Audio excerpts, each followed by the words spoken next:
Let's call to order the Carroll County Commissioners meeting of February 21st. Would you join me in the pledge to the flag?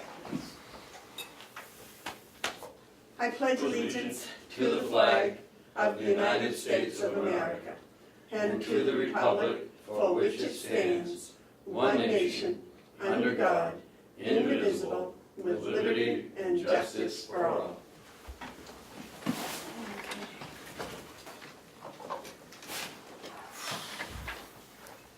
I'll wait a motion on the minutes from last week, the 14th.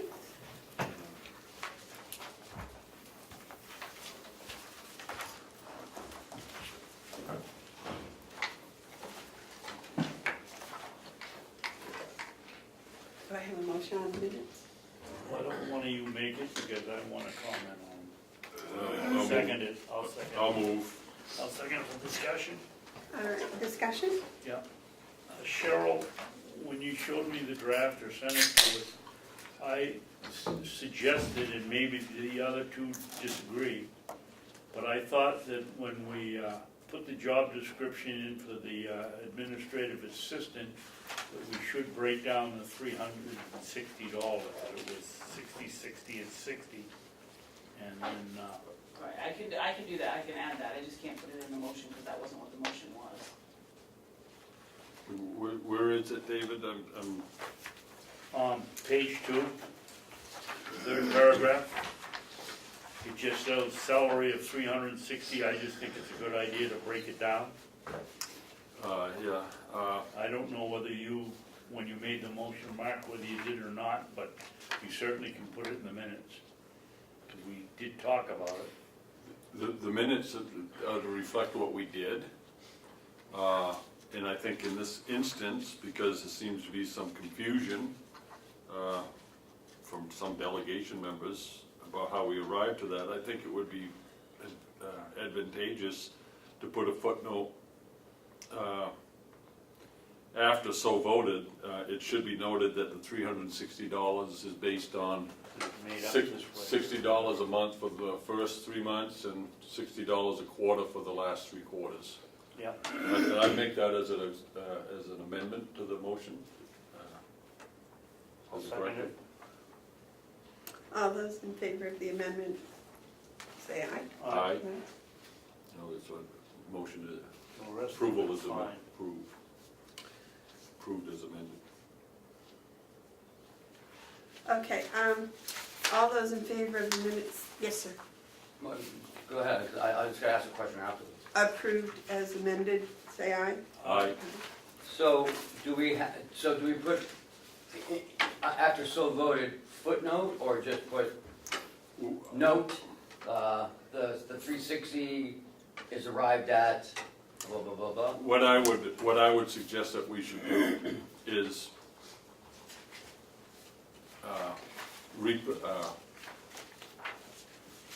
let me just think a second. Yep.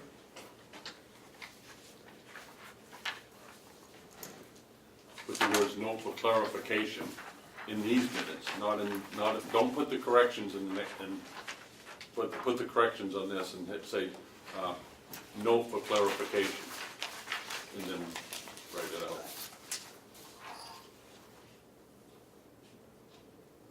Just a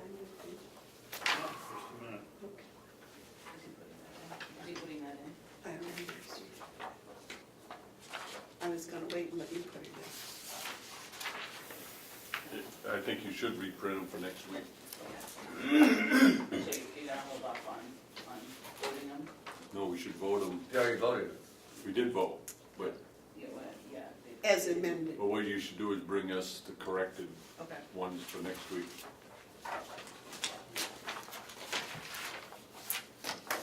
Okay, is there any public input? No public input? All right.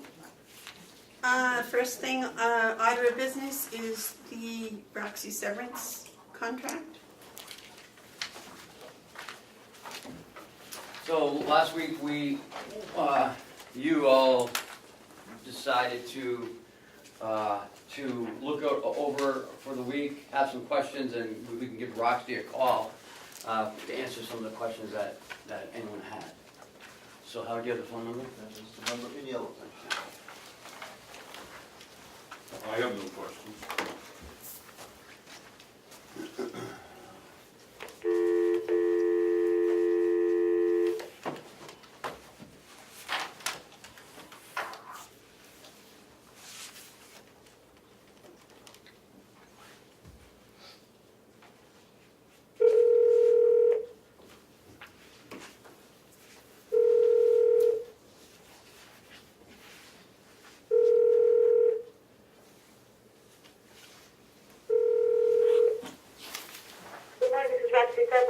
Hey Roxy, this is Ken Robichaud over at Carroll County.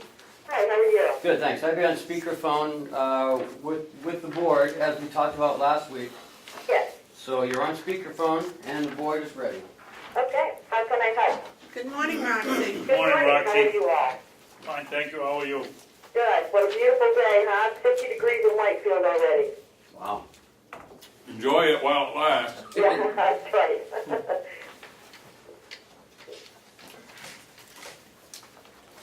Roxy, I guess I'm the one with the first question.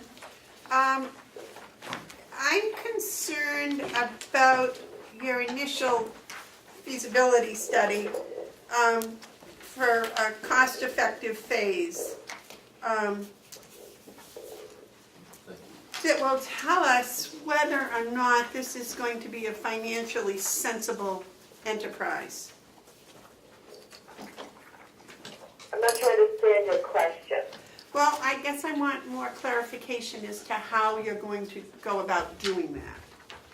Okay, so what the study will entail finding out about, first I'll make sure there's enough people in the right age group.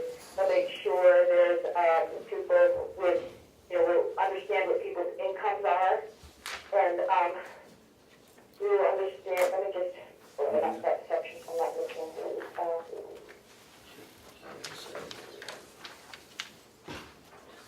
So they'll be able to quantify the demand for how many units will be needed and by level of affordability, and that will translate into income, criteria and into what we think the monthly service fee pricing would be on each living arrangement.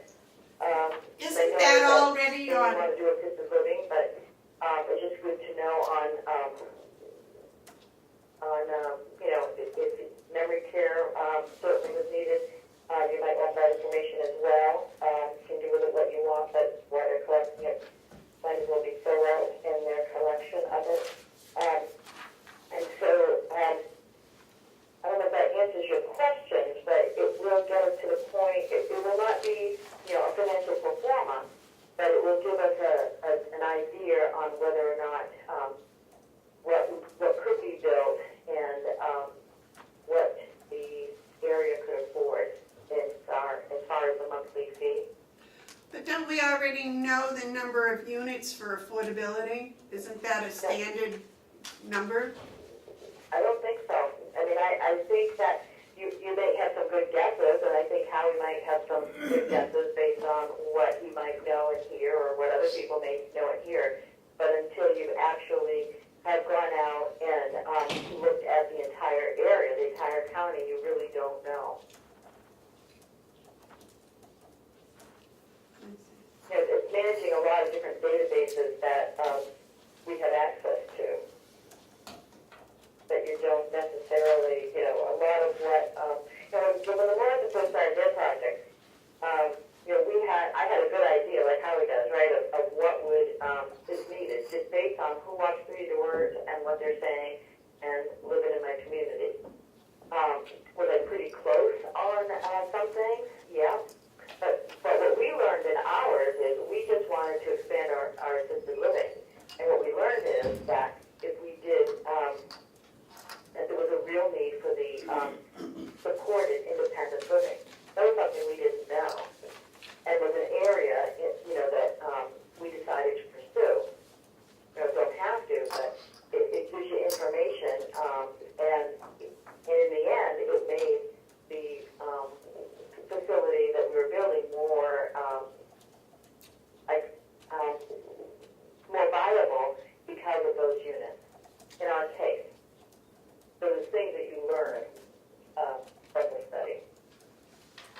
David, you had a question?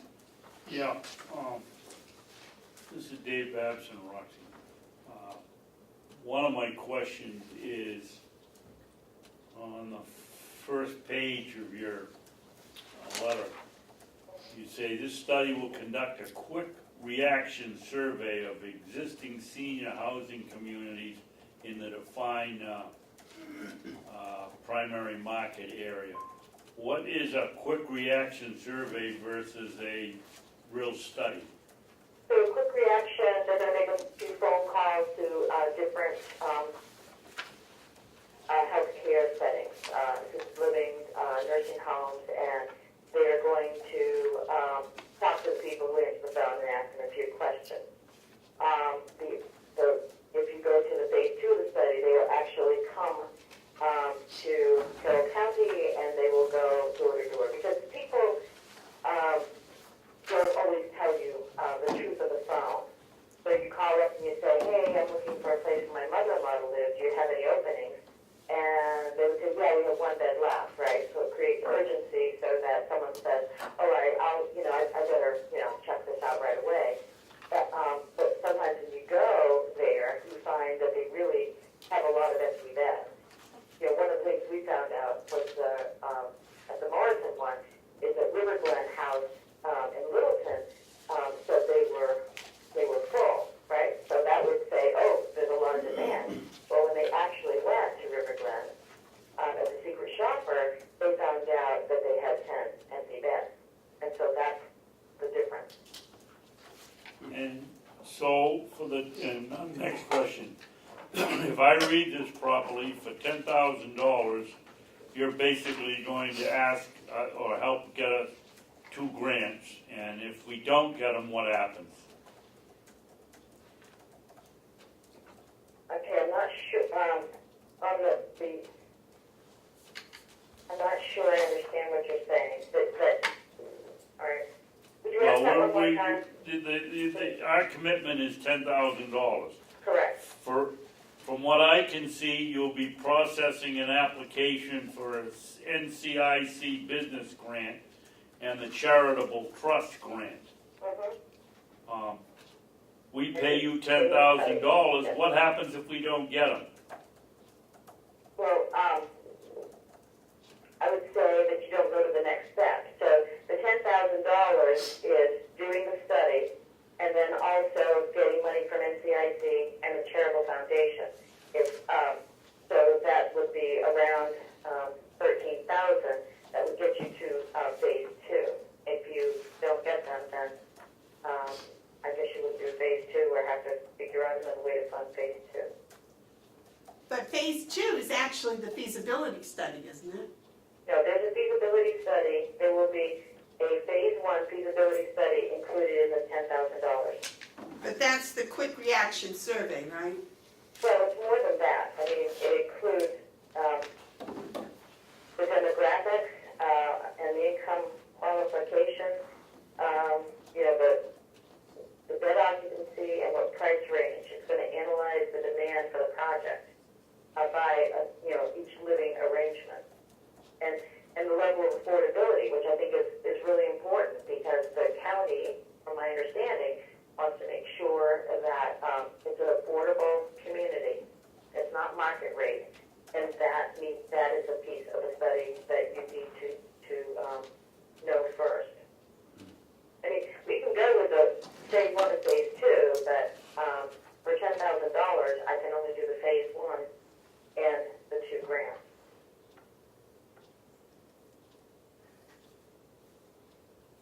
David? Also on this, you, let me read it here. County must assist with the following by the deadlines outlined. Register for the New Hampshire Charitable Foundation grant source by February 12th. Hasn't that already gone by? It has. So why are we going to pay you for something that's already gone by? That was so that I did not have to work night and day to get it done. I mean, I can still do it,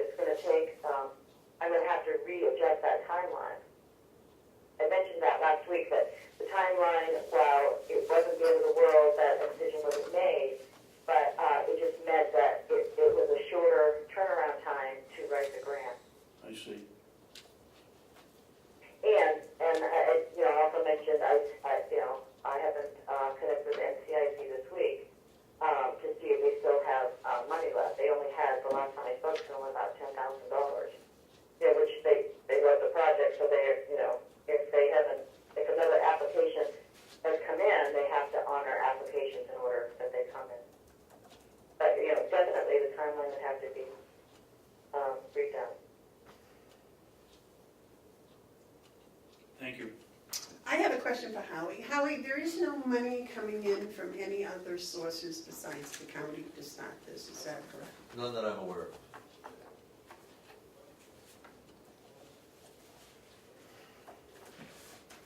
Now, at the point that a project becomes determined to be viable, then we start looking at one of the commitments has been made to explore private-public partnerships.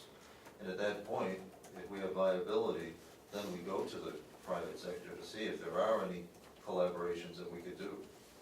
Let's say the day that you, and I guess there are a couple of other people here from Conway, North Conway area, and it sounded as if they were coming up with 10,000 and we were coming up with 10,000, and then we were gonna do a feasibility study. And now it's kind of like we're left out on the limb all by ourselves, trying to use our money to work grant money to. Well, it's looking as though there's a potential of $13,000, $8,000 potentially from NCIC, plus potentially $5,000 from the charitable foundation is. But that's after we've spent our 10,000. Correct.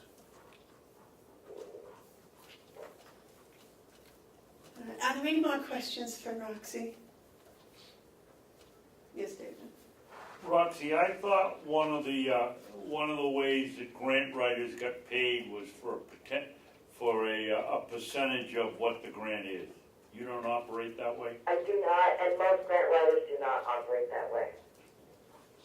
Okay, thank you. Mark? Roxy, I appreciate the efforts that you put into this. I am all on board, and I am eager to see this go forward. And I'm sitting here prepared to second any motion that might allow us to do so. Any other questions for Roxy? Certainly appreciate your spending your time with us this morning, Roxy. You're very welcome. I hope that was helpful. Yeah, And, get out. If you can, let me know your decision as soon as possible, and we can get moving on it should you choose to, and if not, then it'd be helpful to know as well.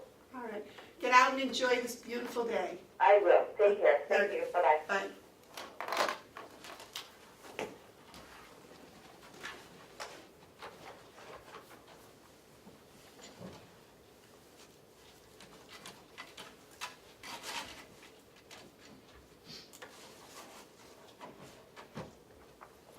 Gentlemen, I'm just not comfortable, I'm not happy with this. Point of order? I Do just we need am point of order? not. Point of order? Yes, sir. What is it? Don't we need a motion before we have a discussion? I believe we do under Robert's rules. You need a motion before you can discuss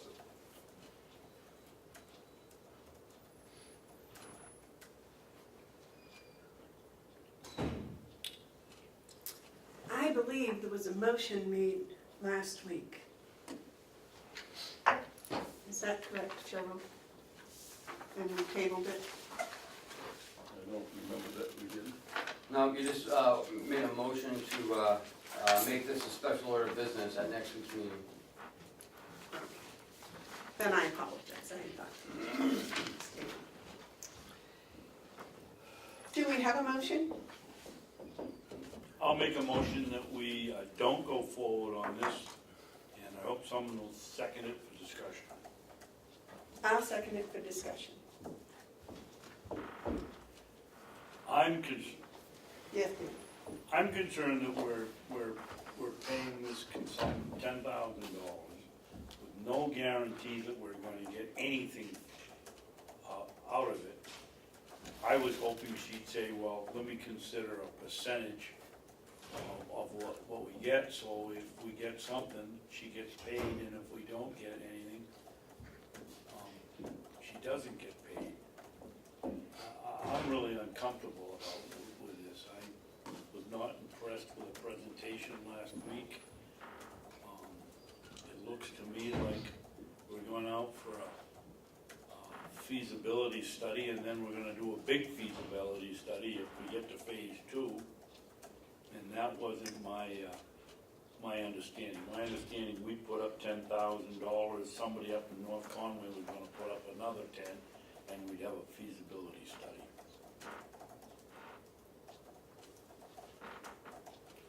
I'm all for an assisted living facility, but, and we need a feasibility study, but I don't think this is the way to go. Howie, are there any other people that, why did we end up with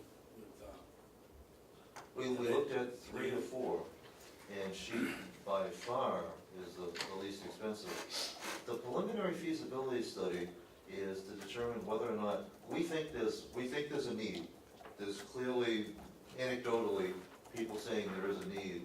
The preliminary feasibility study looks at the actual demographics to see if within that primary market area, there are enough age and income qualified people to really support it. So it's not just the few people we're hearing from, but to the numbers actually support going forward with this.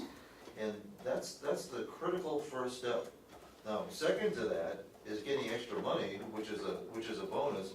Most feasibility consultants don't do grant writing. Roxy is unusual in having the contacts with NCIC and being willing to pursue the charitable foundation. That's almost a bonus. The other people we talked to never even mentioned pursuing grants. Didn't have the local contacts that she has that could bring about the public-private partnership. So I'm comfortable that she's exactly the right person, and quite frankly, for $10,000, it's about a third less than what we would probably have been expecting to pay. If I may, that I think is part of what's really not feeling comfortable for me is, we were told at the beginning 20 grand would pay for the whole feasibility study, and we came up with 10. And it has now progressed into much more, much bigger, and you know, I feel like we've kind of been dragged down the path, so to speak. I'm just uncomfortable about the way that she's going about spending our $10,000. I guess that's the problem. And this phase 1, phase 2 study, you know, I would think the whole thing would be one study, period. And if she can't do it for the $10,000, then she comes forward and says, look, it can't be done for $10,000, I can't do it. And we go, okay, well, that's all we got, and we look at some other things to do, or some other alternatives or something. I just don't feel comfortable. Ken, you had a question? So, we're all in agreement that we need a feasibility study. We're all in agreement that we need assisted living. Or at least I thought we were. Maybe I'm wrong. But Commissioner Babson just said, I think we need an assisted living. I'm all for it. So, what is it that an assisted living facility would do for us? One, and I'm going to ask Howie that, if that's okay. And two, how do we ever get started if we're not willing to, you know, somebody's got to do it. Somebody's got to get the ball rolling. And the only way to do that is to start somewhere. But I mean, we've been talking about this since September. Here it is, coming up on March. Actually, March of last year. Oh, March, yes, right. So Howie, if I may, what would assisted living do for us at the county level? Well, what it would do, first and foremost, would be to serve a group of people that whose needs are not being met. So we're helping the elders both in the north portion and in the southern portion of the county. So it's charitable. The charitable need for the county is to meet a need that is not going to be met by the private sector. The private sector is not going to do this. The public, so it behooves the public sector. The reason for the 2 steps, you start with market feasibility, because this is what we think. We test that hypothesis with a market feasibility. Phase 2 is, okay, if the market feasibility shows that it's needed, then phase 2 is, well, can you afford to do it? What are the financial implications? But there's no sense in doing that if you don't first establish that it's actually needed.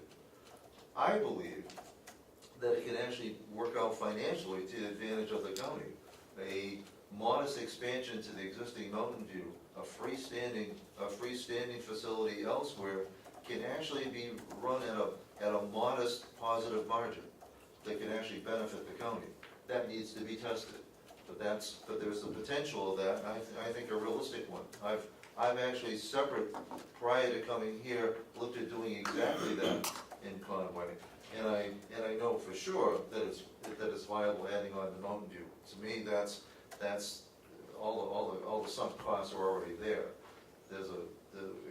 At 103 beds, if we could expand with assisted living, we'd actually become a much more efficient operation, serving more people and reducing our cost per person considerably to the people that we have. So there'd be benefit to the county financially, potentially, but the real benefit would be serving a group of people that have unmet needs. People who they're either going to be isolated and left in their home, or they're prematurely going to be looking towards nursing home care, and that's not desirable by any measure.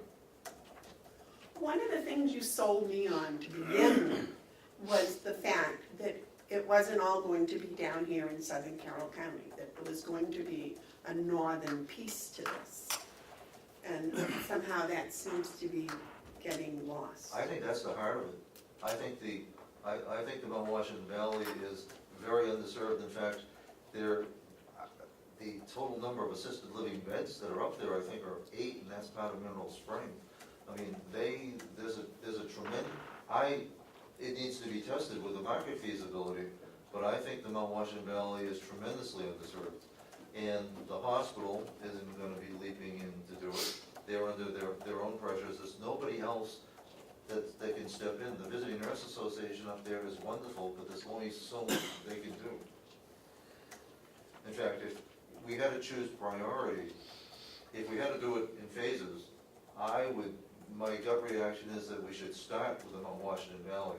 We can expand down here. There are resources for people down here in the area, in the Greater Lakes region. There's no place to go.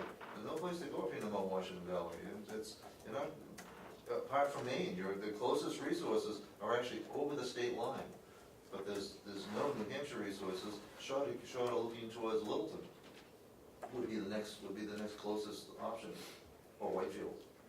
And that neither one is desirable to the people in the Mount Washington Valley. They don't want to leave there to go to either of those communities. So then what you're saying is we should actually concentrate on putting one in the Mount Washington Valley. That would be my, if we couldn't do both, that would be my recommendation as a priority. So then I'm not sure how it becomes a county obligation. Well, that's where most of a large percentage of the population is in Conway, North Conway, Bartlett, that area. They're very undeserved in terms of county services. It's enough of a geographical difference. Excuse me, Howie, if I can interrupt you. I don't think that's true. They may be underserved in the medical end of it, but they get the same treatment as most of the other county. In the county, they get the same police protection, they get the same registry protection, they get everything. So to say they're underserved, I don't think is accurate. Well, except when I look at our, Maybe in the medical end. but well, yeah. we call it origin analysis. Where are our residents from Mountain View coming from? They're not coming from the Mount Washington Valley. Because the people there want to stay where their church, their friends and family and their doctors are. The residents of the Mount Washington Valley don't want to come down here for assisted living. They want to be able to be served in the community where they live. And the fact of the matter is, Conway is another world away from Wolfboro. We're attractive to the Wolfboro area, but we're not, it's not an easy connection it's not easy for people to leave the Mount Washington Valley to come down here. So I think what we're getting around to is this something, do the taxpayers in the county want to purchase and build a piece of Mount Washington Valley and run it as a county expense?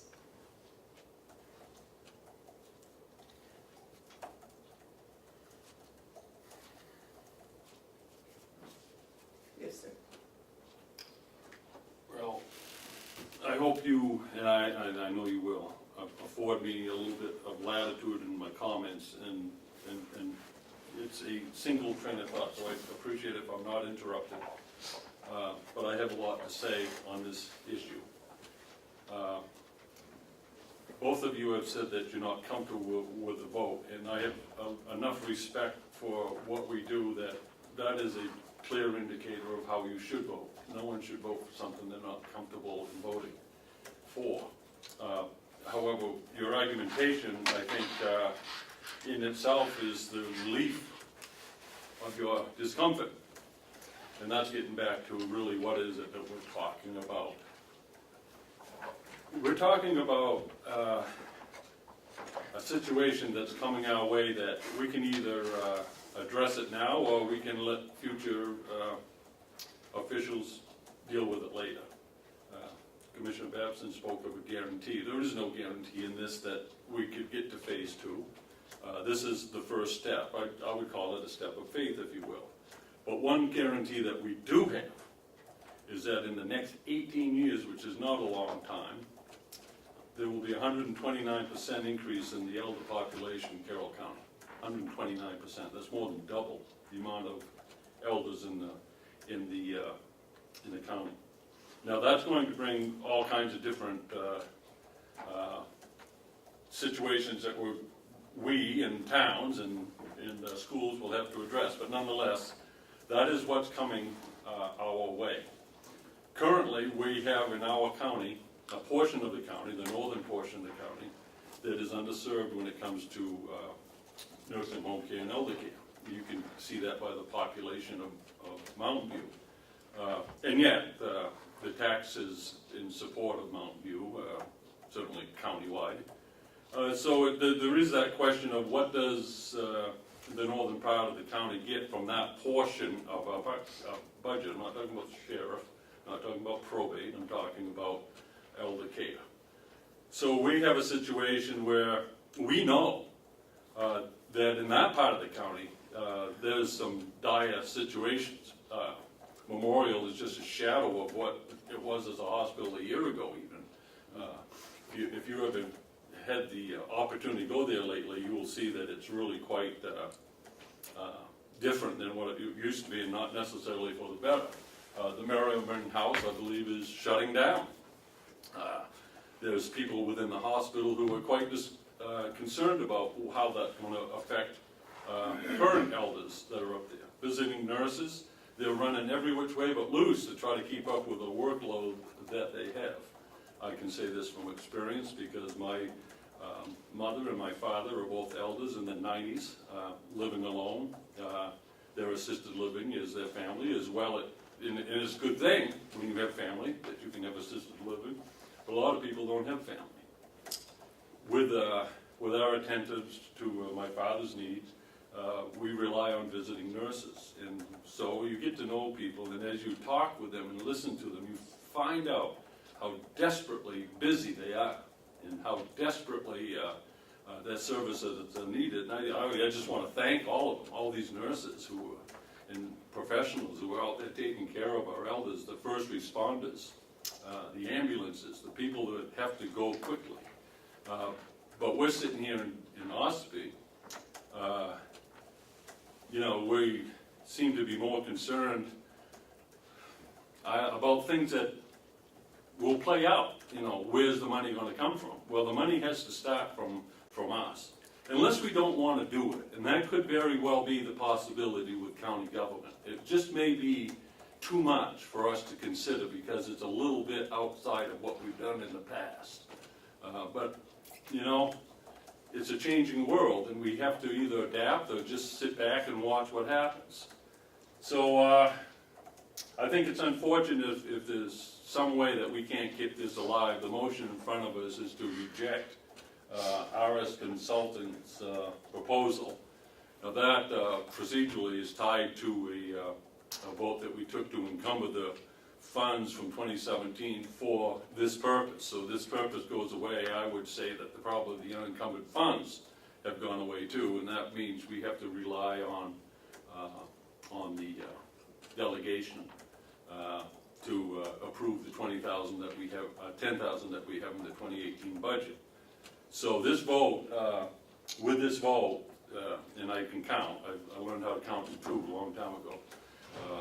This vote, we will lose that encumbrances, so we won't spend the money, it'll be returned to the taxpayers. But that's okay, because, you know, we're gonna let the elders of the county watch their time tick away on the new $4,000 grandfather clock that the commissioners have put in the budget. Just like that, put $4,000 in for a clock, but has taken almost a year to reject a $10,000 asking in order for us to be prepared for what is coming our way. I thank you for your time and let me speak.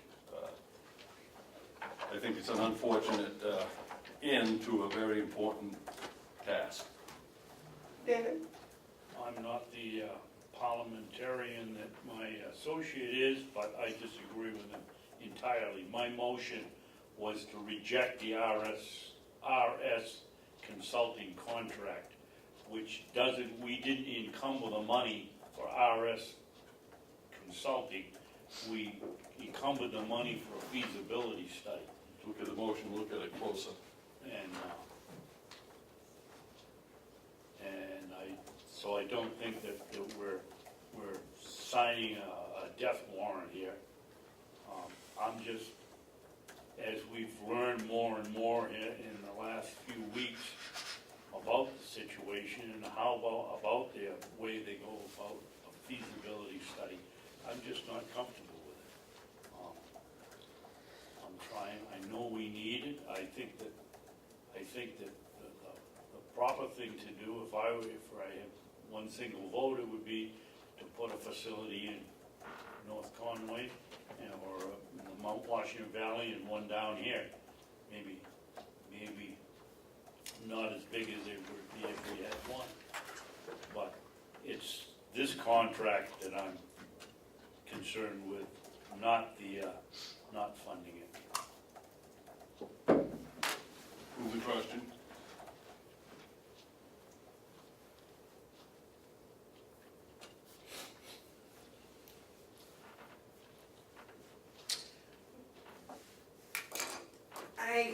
I agree with David in this contract is just not what we want. I'm wondering if we shouldn't go back to the beginning, ask, say, wait a minute, we can't do it for 10 grand. We can't do it for $10,000, that's what it seems like here. I don't like the way she wanted to do it, and I'm saying, let's look at this in a more precise North Conway or Mount Washington Valley related area and concentrate the feasibility study on how that area can draw from the whole county, and look at this more realistically. I think we kind of went into it with some rose-colored glasses, thinking that 10,000 was going to do it, and we were going to get more money from other outside sources, and it was a very pretty picture, and which is kind of turned into real stark black and white, and it's fading. I believe, with all my heart, that a feasibility study is probably going to show that, yes, we need assisted living. I have no qualms with that at all. It's just, I feel very strongly that I'm responsible for handling the taxpayers' money appropriately. And I don't think giving it to this consulting firm is the best way to go.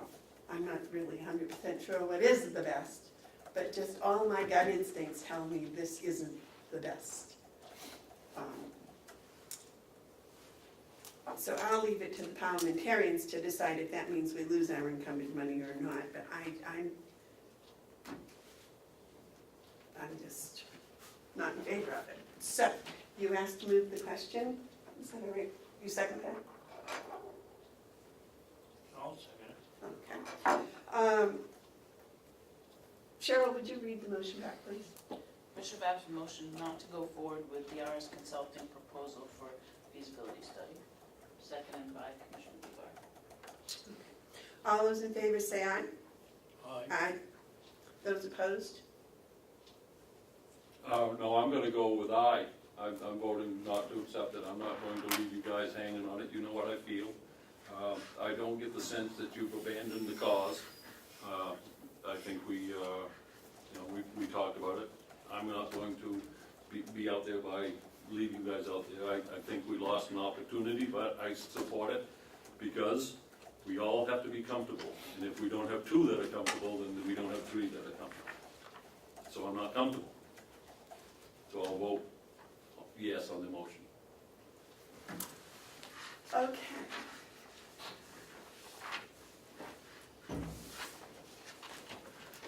I would like to have this be an agenda item. I want to talk about it again next week. I've got some thoughts in my head right now on how we might proceed, but I don't want to bring them out because that would be thinking out loud, and I'd rather be prepared for next week. So could we have this as an agenda item? I was just going to make a homework assignment that we should each try to devise in our own thinking what would be I think the issue a needs, good way. I think the agenda item needs to be away from money, away from all this, and just a conversation on the, and I want to use the term, affordable assisted living for elders. I want a conversation next week with the commissioners about that. I don't want to get into all those stuff about nursing homes and hospitals, just the need to address the desperate conditions of certain elders who need assistance. They need assistance. And I don't want to talk about the other stuff that comes into a grant, all that stuff. I want to talk about the need. And if the commissioners can come to an understanding that there is a need, then I am certain that we'll find a way of going forward. Thank you. Yes, David. Going along with what Mark said, how do we, determine the size and scope of, or what we want to do? To me, it makes more sense to have two, as I just said, two facilities. And I hope in looking at this, that we make that a viable and important option. Because there's two distinct parts of this county, and we should be servicing both ends of it. Madam Chairman? Yes, sir. I'm going to be prepared next week to talk on that, David, because I think, I'll just throw it out there. I haven't been just looking at it from this point. I've been talking with a lot of people over the last year about what that need might be. It's not an official study, it's my own personal study. And I have come to the position that without a private-public relationship, it's not going to be affordable. See, the key word here is affordable assisted living. And so without that relationship between public and private, I don't see how that can happen in the northern part of the county. Down here is different, because we have a nursing home that you could do some expansion of with that in mind, and that actually could be a private, a government run, because it's an extension, although it wouldn't be nursing home. So I think part of what we need to include in the study is the expectation of the need to establish a public-private relationship. And I do know from talking with people that is something that certain private people are interested in pursuing. The question is the public side interested? And that's why the need for the government, the county, to look for a way to get into it. But I think that we need to go back to square one and reassess what we can perceive to be a need, if we do perceive to be a need. I do, and I think you do too. I think the question is, how do we approach the need? And I think that conversation next week will be an important one, because, if we got $10,000, maybe we can put a motion out there, something of, now I'm thinking out loud, that will match if someone else matches. In other words, our 10,000 will be a $10,000, something on those lines. But we do have to move this forward. David? One thing I do want to establish, and Mark keeps mentioning affordable housing. I don't want to get going on this thing and find out down the road, well, we've taken federal money, so we have to go by the federal standards. We now have to take a 20-year-old that's a druggie rather than an elder. So I think one of the things we should do in our studies, I don't know where you go to find the information, but assure us that what we do when we build it is what it's gonna be. You're absolutely right. I think one of the things that people don't do enough is when they get a grant, they get excited about the grant, but they don't look at the strings attached. And I've long ago determined that you gotta look at the provisions of the grants, how many strings are attached that, like you say, you may have to bring in someone who just moved here from Mississippi and has a drug problem, is 18 years old. If you don't watch the federal regulations, you could see something like that. I mean, that probably wouldn't happen, but it's... No, but it's an example of what we're talking about. What you start out with sometimes isn't what you end up with. Right.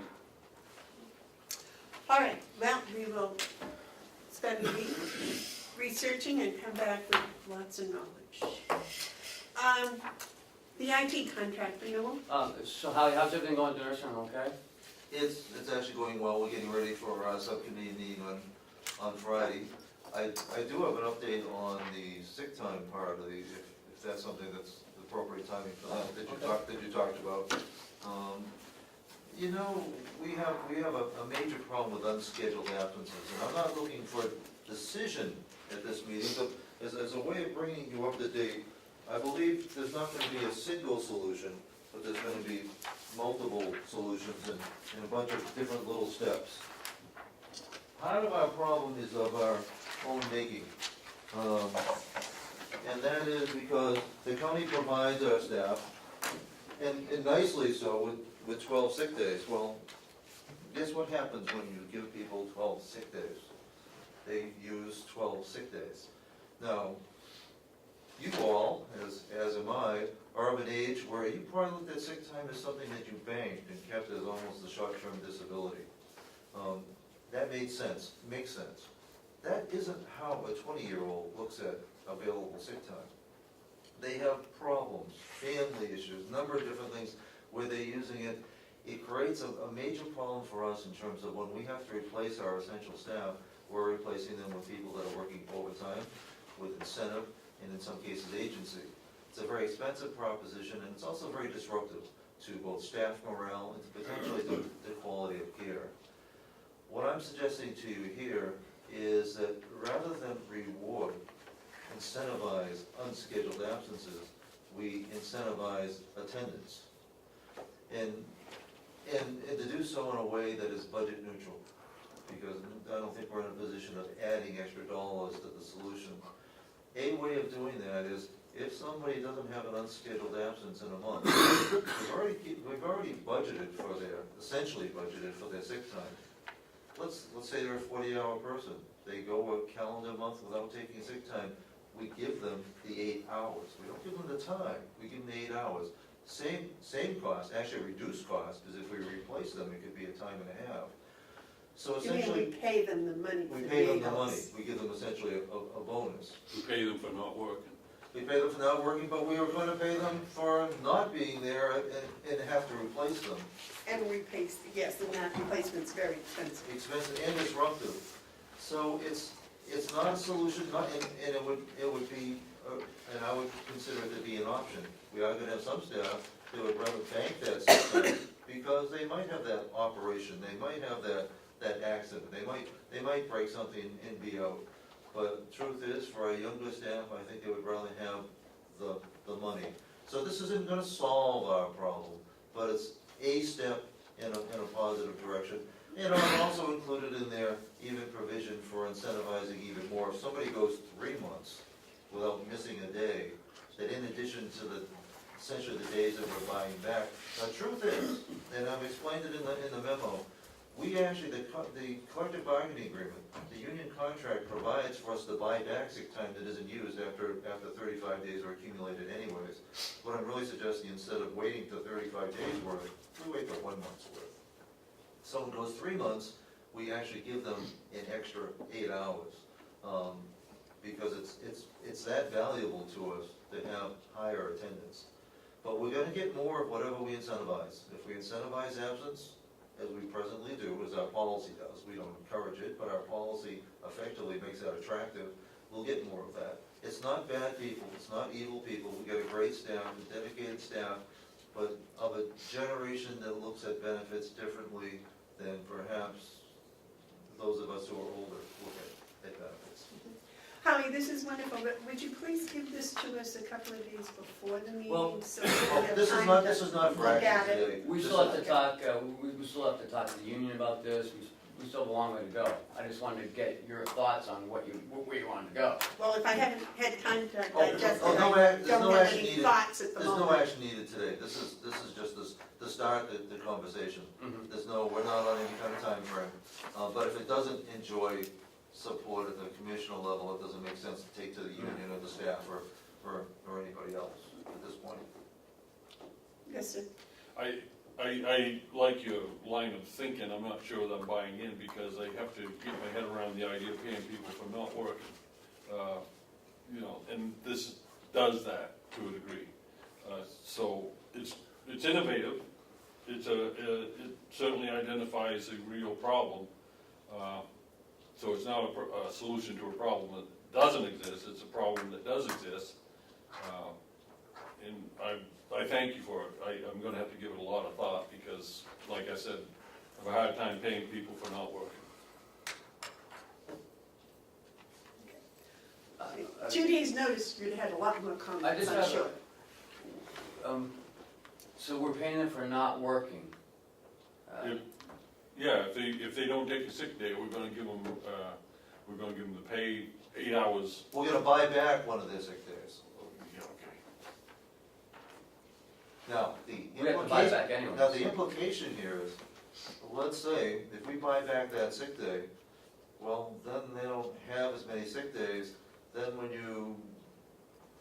it encourages people to show up. People aren't gonna call in sick unnecessarily in the following month. What if they do this all well and good, and they end up, they get one sick day left, and they come down with a real bad case of the flu, and they're out 6 days? There you have identified my biggest concern and why I look at this somewhat reluctantly, because I'm a little paternal. I want to protect the staff. I want our staff to get the benefits, and I don't want them to work per diem. I want them to work regularly scheduled. I want them to qualify for the benefits, except that they're not doing it. They're Okay, using, so- they get the sick time and they use So it. that's the crux of the problem. Let's spend a week and think about this, look over what he's suggested, come up with maybe some additions and some new ideas that we can add to it. The crux of the matter, the crux of the problem is people are taking sick days when they're not sick. And that is fraudulent. There's a condition called being sick in order to get the benefit. And when they take a sick day because they have to get their child to the dentist, that is not the proper use of a sick day. That would be called a personal day. Do we allow for personal days? Under the union contract, 2 of their sick days can be used for personal. Okay, so the third one isn't a personal day. Third And one if is they're not. using it for a personal day, then they're in violation of their contract. So I would suggest that it's the contract that dictates. Well, it is. And so we're not going to, we gotta be careful if we try to go around the contract. But now I'll ask you to put yourself in the position of a single mother whose child is sick. Mm-hmm, The dilemma she has. mm-hmm. And she has the opportunity of using a sick time, doesn't have family that can help take care of the child. She calls out sick, not going to the beach, not going to the mall, not going to the casino, but taking care of a sick child. That's what we're Is dealing she with. sick? She's not. Then she is in violation of the contract. She is. It doesn't mean that I don't care and I wouldn't wanna help as I could, but this isn't the way to do it. You either have a contract or you don't have a contract. David, you had a comment? this apply to single fathers too, Howard? It does, you know, people are, in fact, we're seeing that more and more, where it's somewhat, if the wife, in a couple situation. I was just making a point, you kept emphasizing it was a single mother. Well, that's, we have a predominantly female workforce, so that's the most common, but where there are couples, if the wife is in a job where she can't take time off, the husband does use the sick time. And we don't have any. Okay, now, just think that through. Yeah. Just think that whole through. The husband has a job here, he's under contract, and there's certain provisions in the contract, right? Now, he's expected to fulfill his end of the contract. His wife gets sick, he can't come to work. Understood. He has to call and say, I can't come in today. He doesn't have to call in and say, I can't come in today because I'm sick. Because he's not sick. He doesn't have to do that.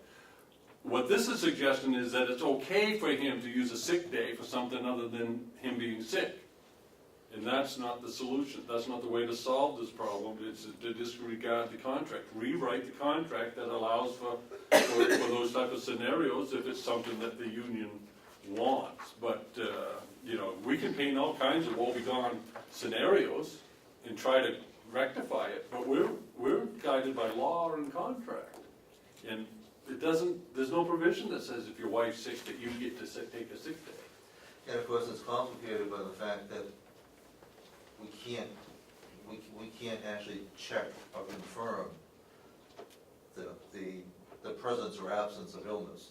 Somebody calls in sick, there's not much we can do. After 2 days or 3 days, we can ask for a doctor's note. But when somebody calls, you know, we're making a number of assumptions about how it's being used. We don't think that it's being abused. We don't think it's people going to the beach. We don't think it's people going to the casino. If it's anything except them being sick, it's being abused. Well, and of course, many are interpreting that as being family illness, and that isn't directed in the contract. And it would be better if the contract were clear.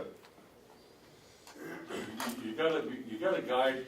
We are guided by law and contracts and policy.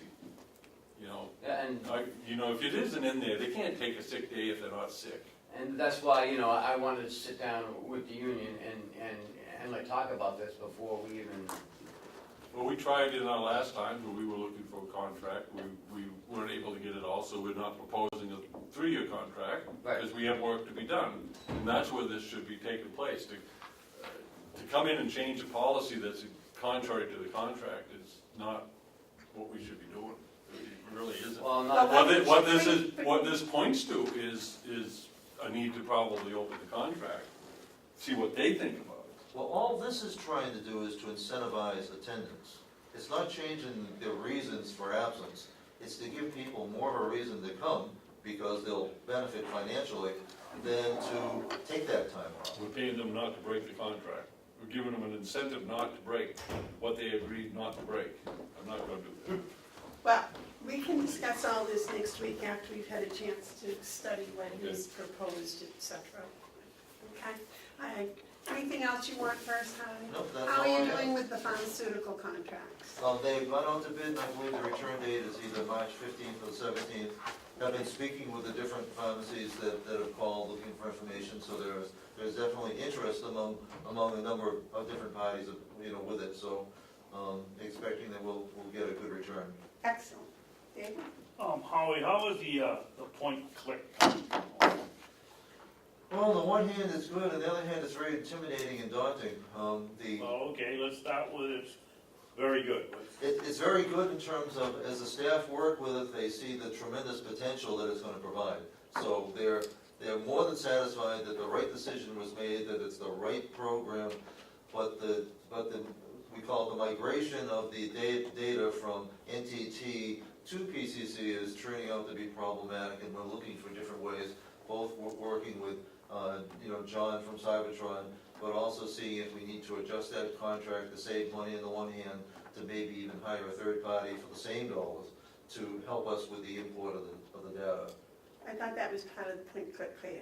Well, part of it is, but part of it also relies on us preparing a lot of it goes in, no problem. A lot of the clinical data, it's a matter of timing.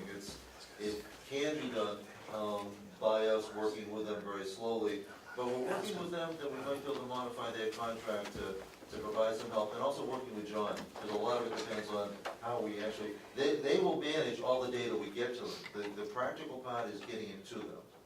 David? Why weren't these problems recognized before we signed the contract?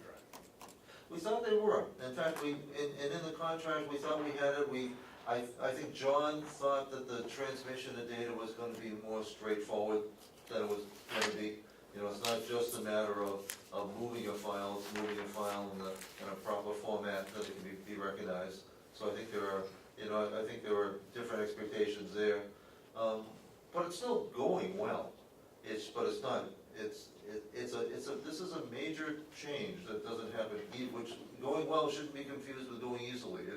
It's taking a lot of work on the part of a lot of staff, a lot of training. They actually give a lot of homework assignments in terms of how to embrace all this. So we had quite a core group that are working hard at it. But right now, the problematic part is moving some of the data. But the training sessions, the webinars they have are wonderful. The support that we're getting from Point Click Care is phenomenal. I mean, their people are in touch with us every day. They should have been aware of this ahead of time, I would think. They do it on a regular basis. So, I'm sorry, I just stepped back in, so we haven't moved anything over yet, is that Oh, what no, you're we saying? moved quite a bit. We've Oh. created quite a bit of files, but there are so many different segments. There's a large chunk of clinical that needs to be moved. It'd be better if it moved overall in one chunk rather than in piecemeal, and we're working with John with that, and we're working with PCC, and we're working even with a third-party provider that's all they do. PCC manages it once we get it to them. It's getting to them. That's for a small part of the problem that's challenging. That's this week's challenge. This is shows, yes. Yeah. Yes. Give it another question. Well, not on Point Click, I got another question, but going through Point Click. I think so. Howie, we have a nursing home subcommittee Right.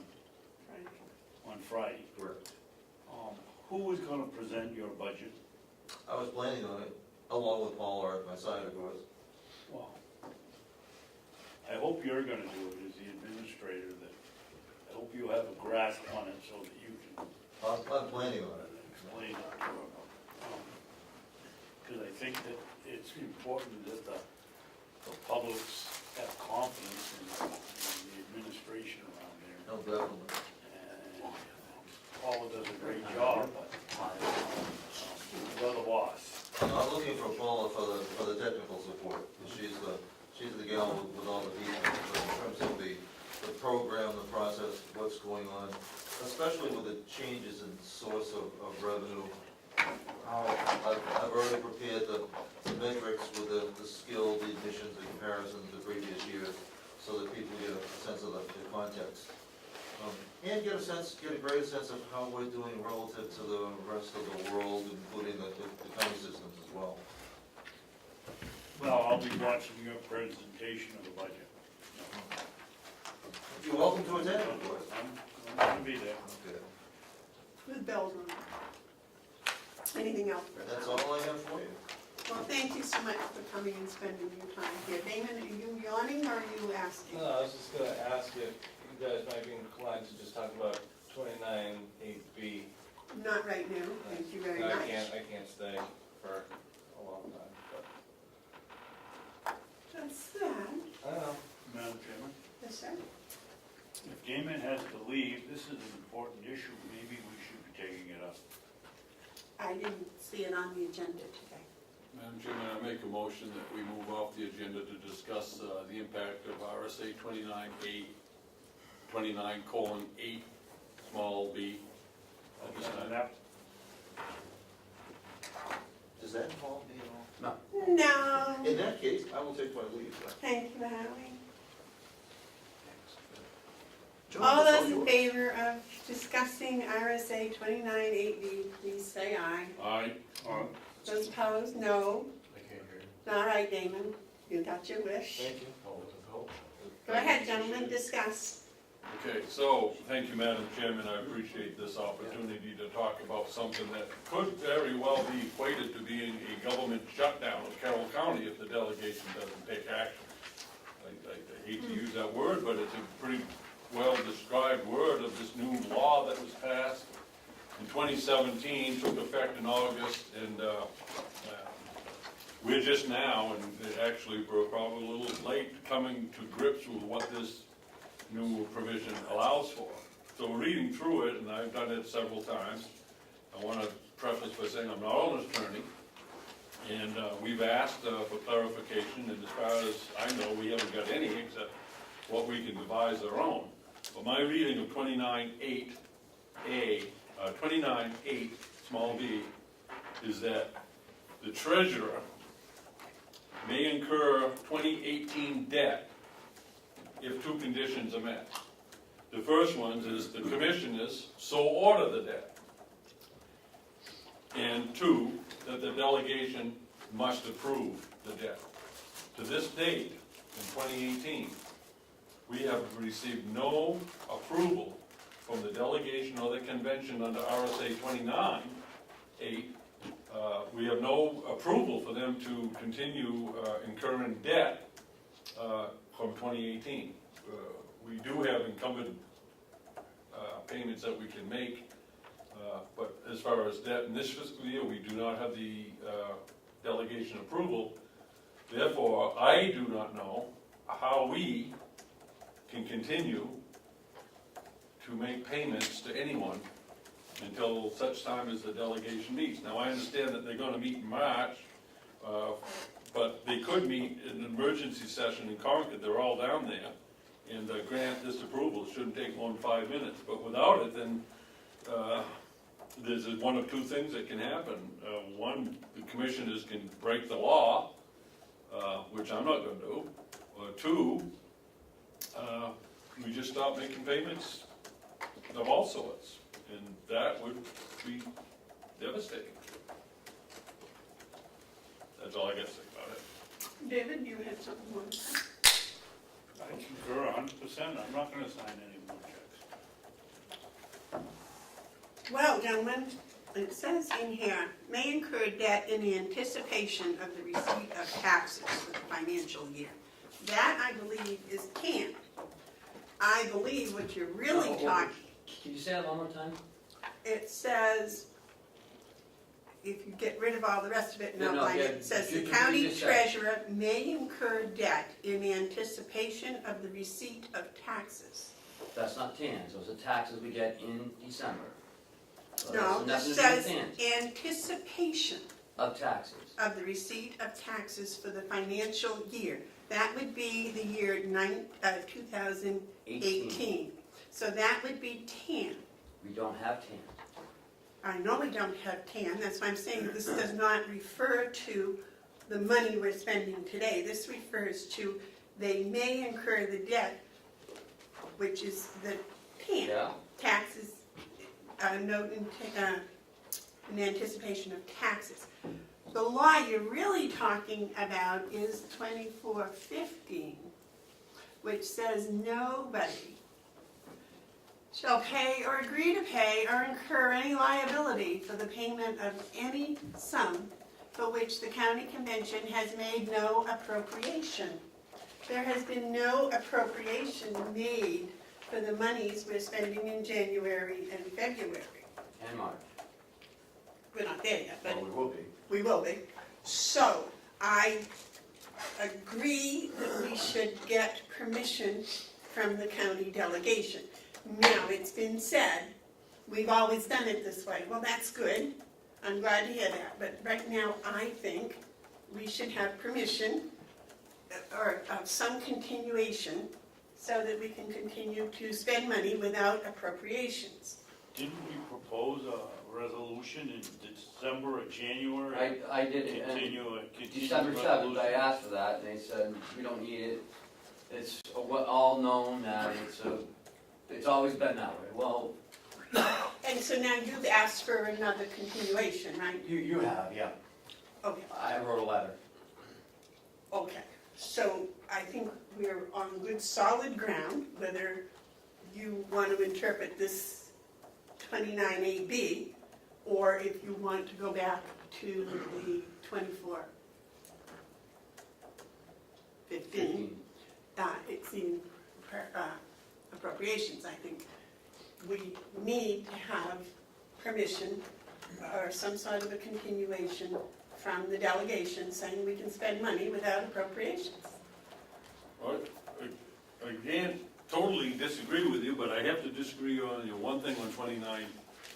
Well, that's fine.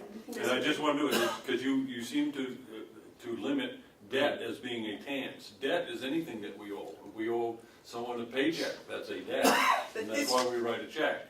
So it really talks about don't incur debt, including TANS. It's not that debt is only TANS. And I think in that law it says, with the approval of the county convention. Well, they haven't given us any approval. Right, both of it, both the law that you cite that we've been in violation of through precedents, in this one says upon and with approval of county convention. Right. Both instances, in 2018, we have not received any approval. Now, I'm focusing on 29.8B, is because it is new. And how does that fit into it? I think one of the things that's done this positive is pointed that we've been in violation of it in past years. Well, and I think Ken knew that, and that's why he had asked for a continuation of, what's that phrase, continuation? Resolution. So, so that we can spend money without appropriation. I spoke with, and Ken spoke with me, with members of the delegation, and they said that, yes, you need appropriations in order to spend money. And I, as you all know, Monday night I gave a talk at the Mount Washington Valley Republican Committee on county government, and prior to that, Representative McCarthy and I were talking, along with Joe Costello, our county treasurer, and Representative McCarthy did state that, yes, we were breaking the law, because they did not give us an appropriation. So, and But the it's letter always is been already, known and blah, blah, blah. the letter is already there, right? They've Yeah. already got the letter. Yes, I thought you know. I don't think the law anymore. I mean, I'm sorry I didn't know it until now, but now that I know it. It had always been done, so you just figured Right. it was legal. Right, so, Us But now- newbies, we need it, you learn. but now, knowing the situation we're in, and perhaps the delegation doesn't see the severity of it, because they said they'll take it up when they meet in March. Well, they need to take it up this week or next week, because it's that urgent, and they can meet in Concord if they so desire. Now, I don't know if they will or not, but it'll be an interesting next few days. They obviously haven't looked at a business card check to our credit card company, which we're going to pay 12% interest on the year. Some of the checks, what was last week? 33,000 or something like that? We pour out about $3 million a week on a rate, not $3 million a week, but $3 million a month, right? About $500,000. $2.5 million a week, a month, about. Yeah, about So, I mean, we're talking Yeah, serious. it's about $500,000 a week. Okay, well, now we just don't into space. No, but I do, We talked about RSA 29AP, so you may. and I'm glad that we did it, Damon, because I think it's an issue that the public needs to know about. This is not foolishness. This is exactly trying to operate the government based on law. Law says we can't spend money without authorization. If we don't get that approval from the delegation, it's very similar to Congress not allowing the government to continue at the federal level. But you can't do it now, so what's the difference? The difference is we just found out about it. We just figured it out. So we're only gonna be bad until the 28th of February. Well, what happens on the 20th of February? Hopefully they'll make us good We're again. not signing any more Shut down. checks. Hopefully We've they'll- already sent that letter out last And week. when you say checks, paychecks, everything, the whole. I don't see how we can legally incur any more debt. Well, legally, we can't not pay paychecks. Well, legally, we can't pay paychecks. Legally, they don't have to come to work. Right, we'll all take sick days. Jeez.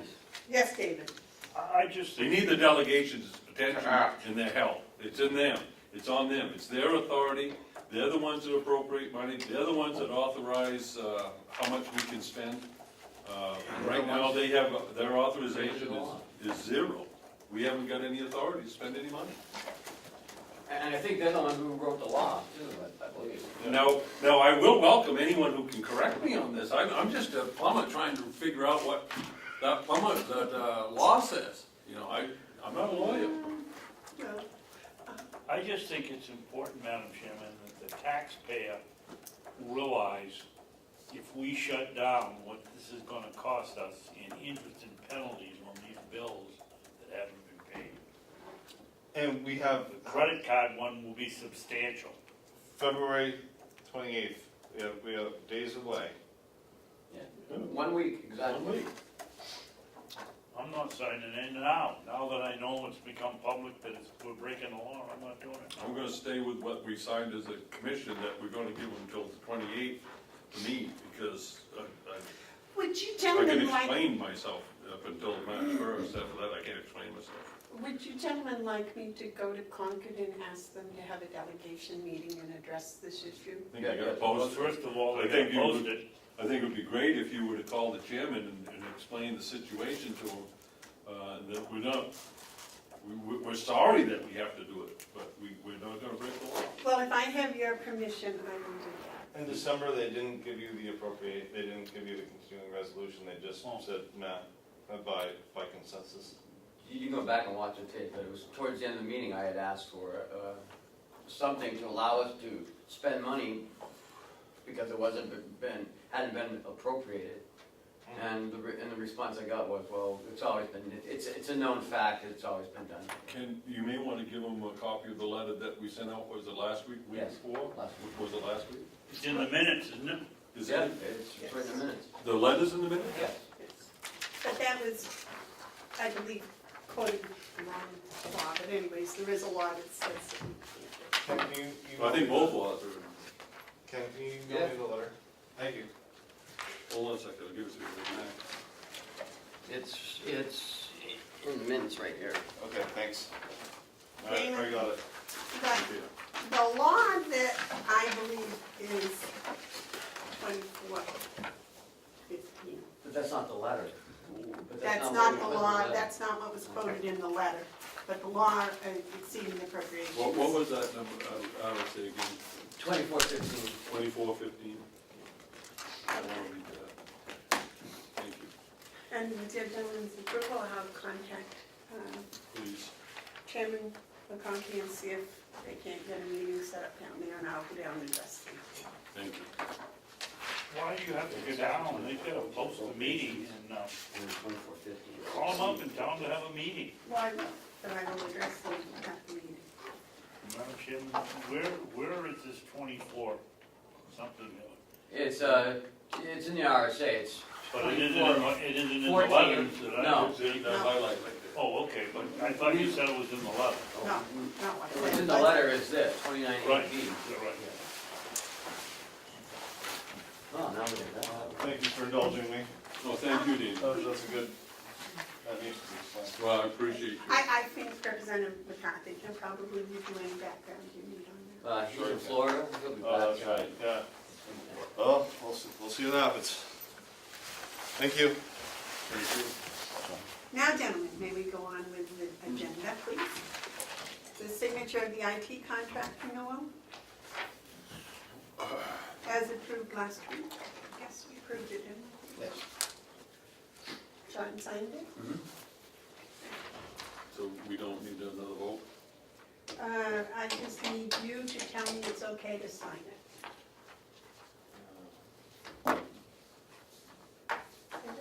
I wanna look at the minutes. I've read them 3 times already and I'm forgetting what's in it. I wanna make sure that we gave the reasons why we We had did a 1. 4 of them. No, but did we say that we, There's actually 5 of them in the minutes. yeah, but I think I made a motion to go with a single source. And these were the reasons. Yeah. And I don't think that we have anything noted here that, Motion to renew and extend the current contract with Cybertron for 3 years at $103 per year with end date March 31st, 2021. We already did that. Seconded by you. Yeah. Seconded by you. but don't we, under law, have to state that it's no bid? By unanimous vote, the law says, read the 5,000. Not in the motion. Doesn't have to be in the motion, it has to be in the minutes. So the motion was to renew and approve the contract, Okay. but in the minutes, it has to list why. Why we have it. They are listed in the minutes. Yeah, yeah, right? yep, there's Yes. 5 of them. Yes, I thought so. Oh, okay, I understand. So this is just a matter of signature. Yes. Yes. But I need your approval to sign it. I think we just did this. But this motion says that you did that. Okay. Uh, But I'm the only one that has to sign it. Yeah. Well, let's give you some, just to make a Hold on, motion. next one to do I it. just want to make a motion that we approve the chairman signing the extension to the Cybertron contract on behalf of the commissioners. I'll second that. All right, all those in favor of my signing this, say aye. Aye. That's on one spot, just one Yes. spot. So now we all go to jail. Yep, good. Okay, the organizational chart review. We can have all the meetings over at the jail. Is that- Get out of jail because we didn't have any discussion on it. No, I don't think they left the men and the women together in my packet. See, you know, package too, Mr. Commissioner. It's not my packet. Oh, well. We got all kinds of pretty colors. I'm taking yours. Huh, you sure? I don't know. I'll go down here. No. Oh, Wait, here it is. pay attention. We're all over the place. Yeah. Okay. Okay, let's take a minute. Yep, okay, can we look at this next week? This is gonna take some more than just 3 It's seconds. the same one we've had. I don't know why we wanted to look at it again. Were there any questions? I don't know, Commissioner Hounsell wanted to see it again, I assume, I didn't know why. So that's the No, original one this- you this- gave us? Yeah, That's the No, I- original one? yeah. Yeah, I wanted to see this because the one that you gave me a year ago is nowhere near Oh, it's accurate. not? Huh. No, because you got finance director and all those different things in there. Oh, yeah. This is, I did, you got an you're right, I HR did person. change the You got name. HR, you got different So we people. probably ought to Yeah, go you're a right. week to look at this, huh? Yeah, we should have, A week to digest that? yeah, that's cool, I like it, thank you. Okay, now, the audit management letter. That's in your packet too.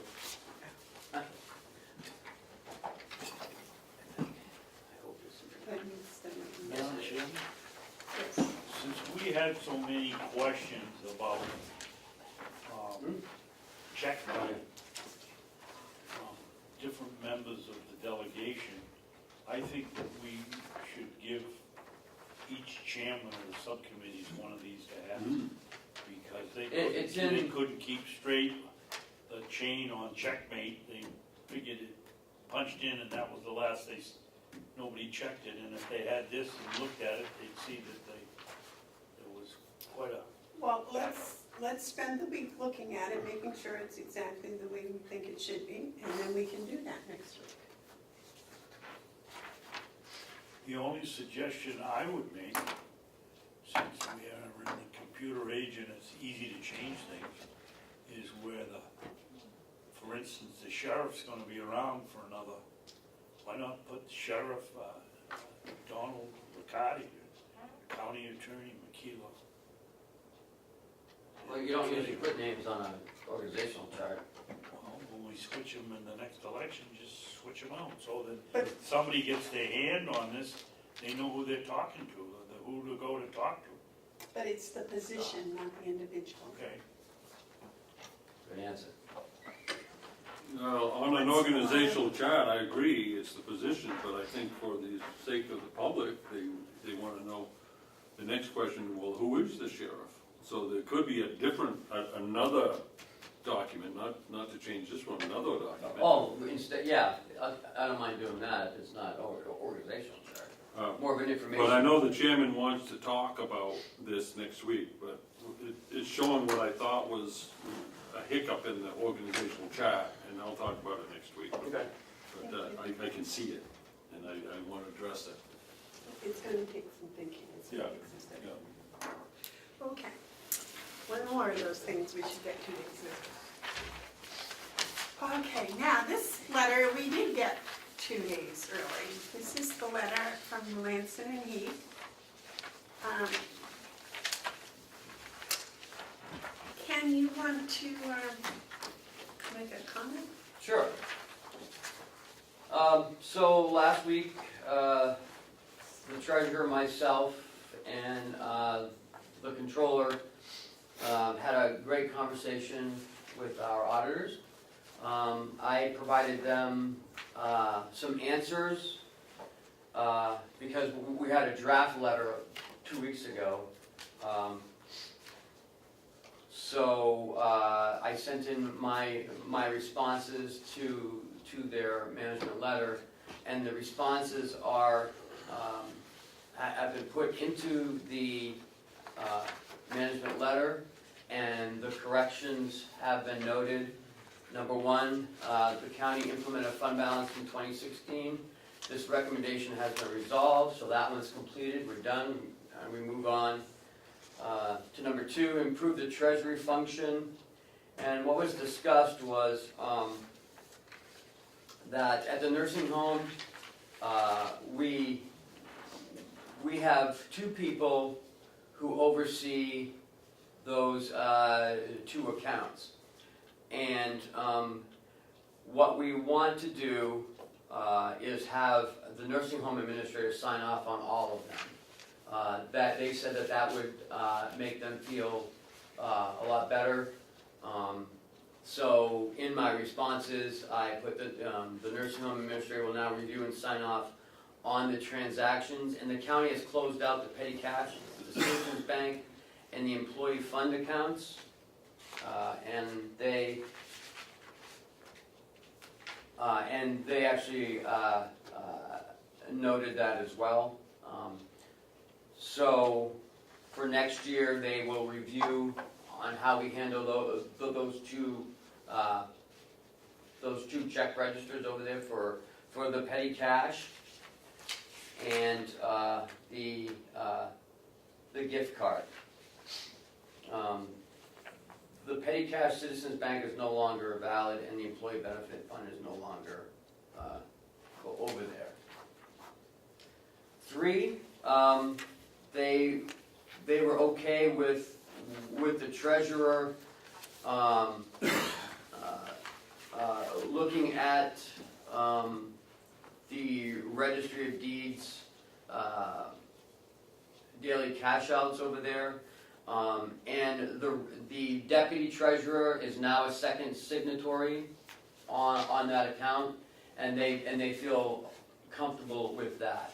So they said we didn't have to remove the registrar as long as there was a second person, the treasurer or the deputy treasurer. And so number 3, that they feel confident on that, and hopefully next year that will be resolved. 4, improve controls over journal entries.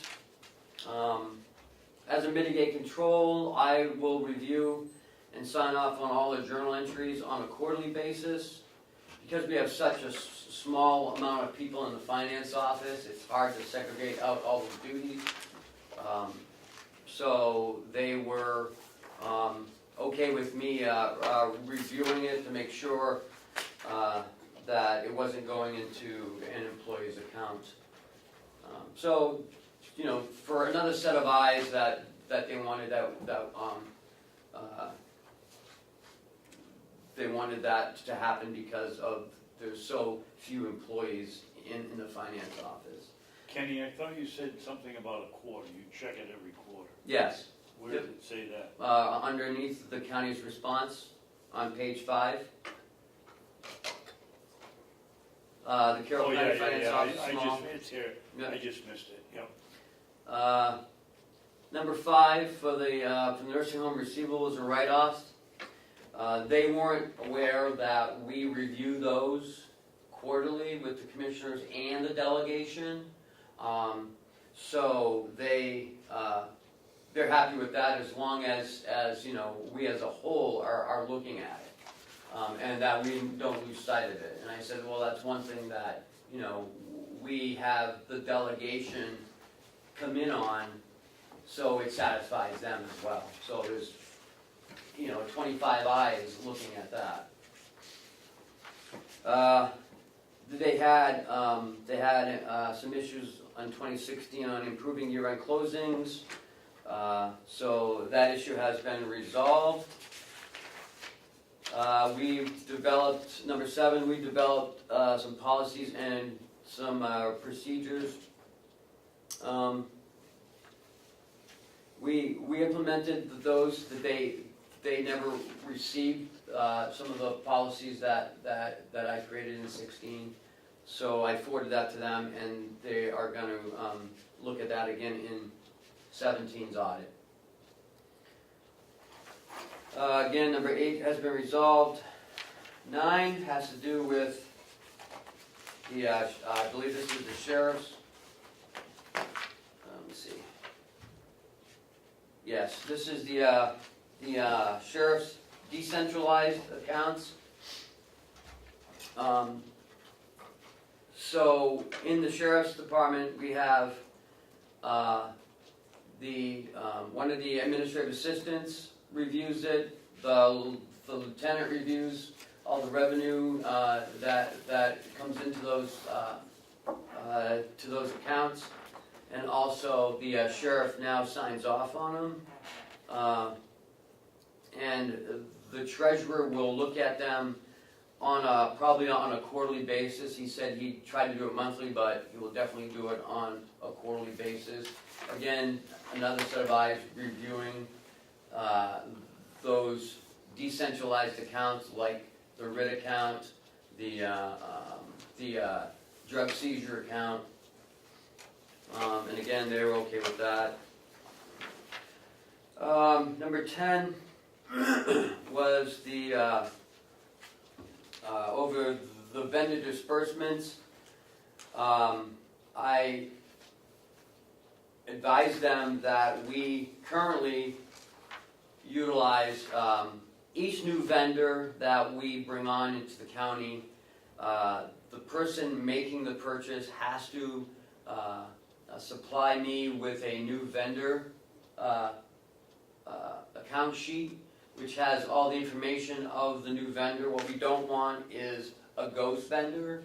That would be an employee setting up a fake company and diverting those funds into that ghost company.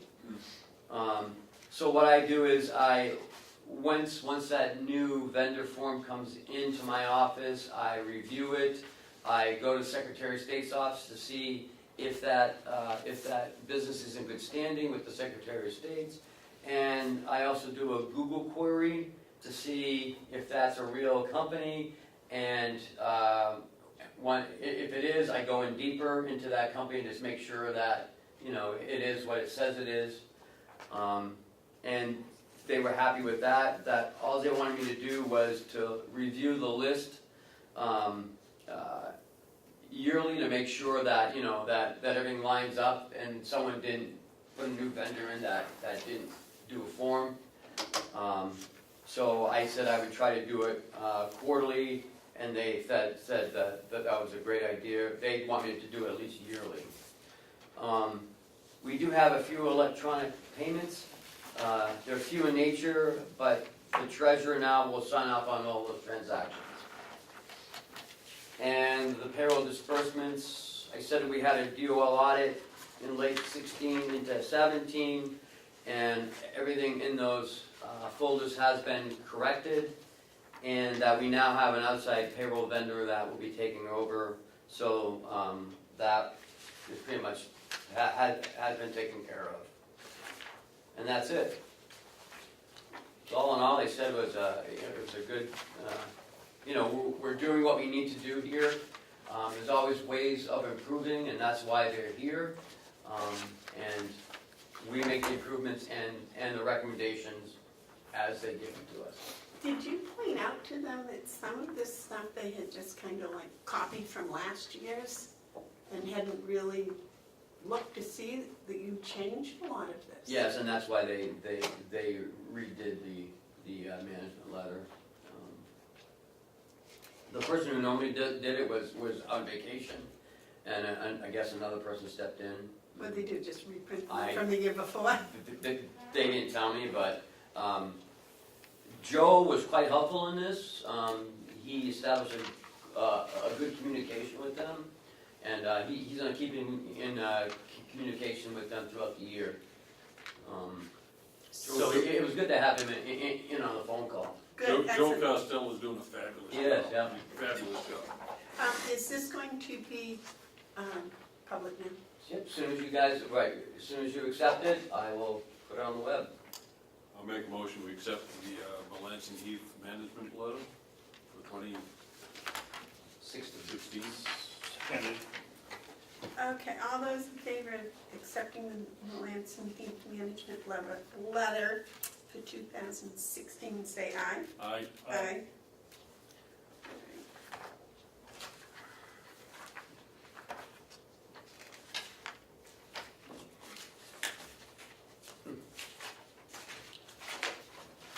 All right. So it was, well, you thought, it was good to go back and discuss with them what they, Yeah, and Joe wanted to know, how, because some of those things, it didn't give the whole story, so Joe wanted some of the backstory to it. We were on the phone for about almost an hour, good. getting the whole story from 15 through. That's and- quite a story. Well, and some of the decentralized accounts, we were made aware of what some of those might be. So Joe is gonna continue to monitor those and do spot checks at the nursing home as well. So, yeah, no, it was good. I learned a little bit more from that conversation. Excellent. All right. Thank you. Next is Hale's budget. Yeah, I received this yesterday or the day before. If you notice, on page 2 of 9,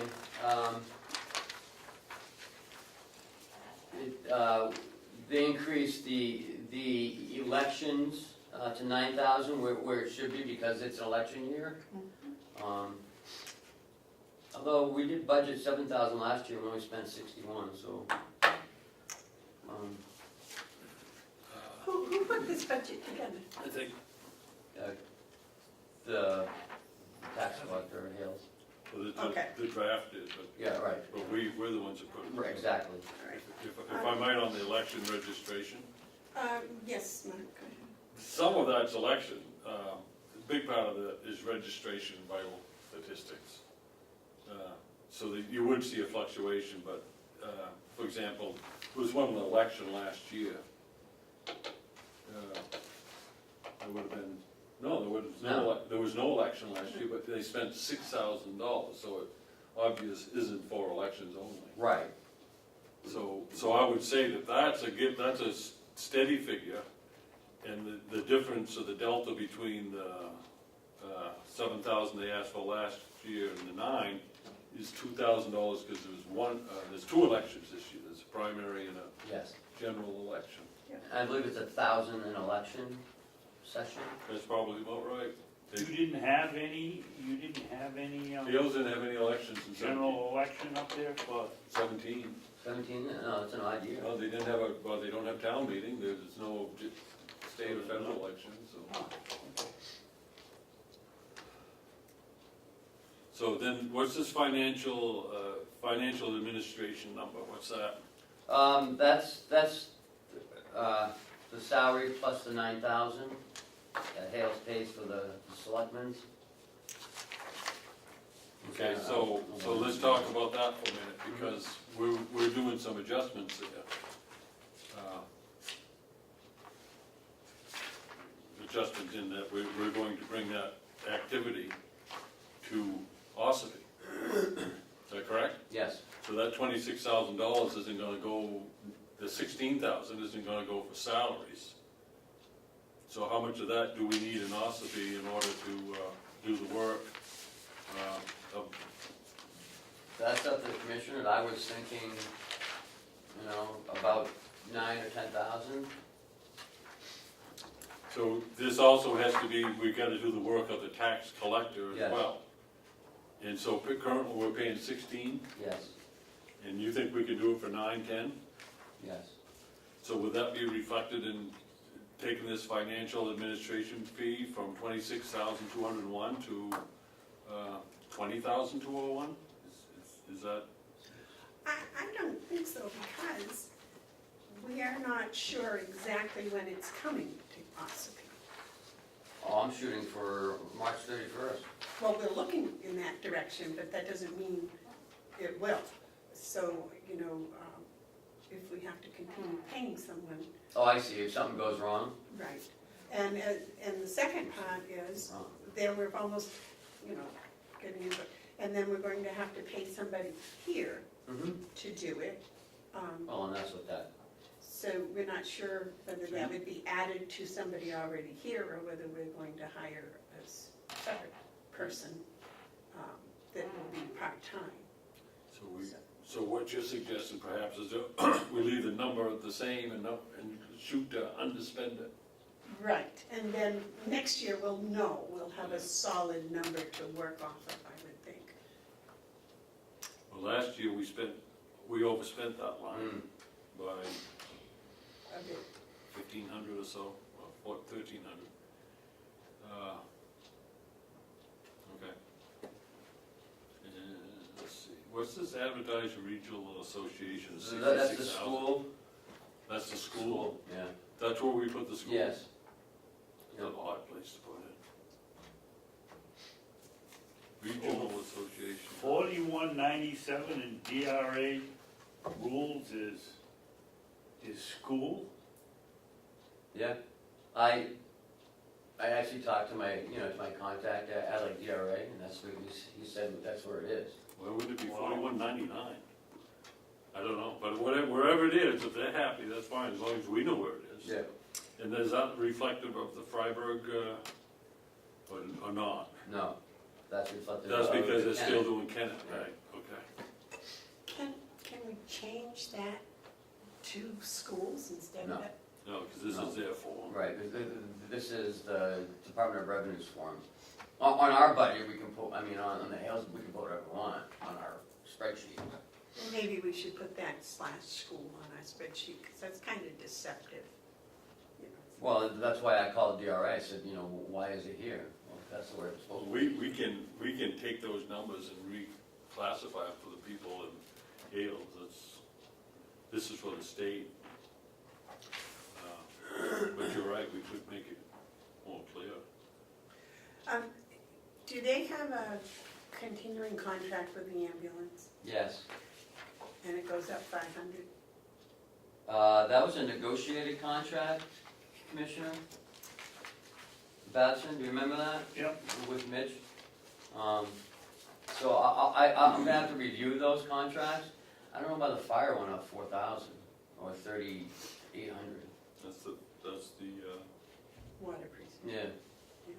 I'd be interested in knowing, how many times the fire department went up to Hale's location for a fire. Never mind a fender bender or somebody that slipped on the walk. How many else up there for a fire? I think a lot of this is so that if there is a fire, that there's equipment available, so that they're paying for it's like an insurance. You hope you don't need it, but if you do, it's there. I don't think they charge based on how many fires they go to. based on population, isn't it? It's like the ambulance, same thing. It's not a bad deal for first responders, Hale's location, you take a look at the police. They rely on state police and mutual aid. Mutual aid comes from Conway. And how far is it from the water precinct to there? Well, it's right there. It's right. Oh, it's right You mean from the on. fire department to where they are? Oh, From the firehouse, probably 3 miles. Does the water precinct run the fire department? Yeah. Oh, they do. That's interesting. Does the water precinct send water into What did you Hades? say, Mike? No, The water they have their own precinct water runs the fire system. department. Yeah. Really? That like the association next to pays for all the testing and stuff. It's like a community well. You know, this is really interesting that they don't, I mean, this is a town forum, but they don't have a school. That's so weird.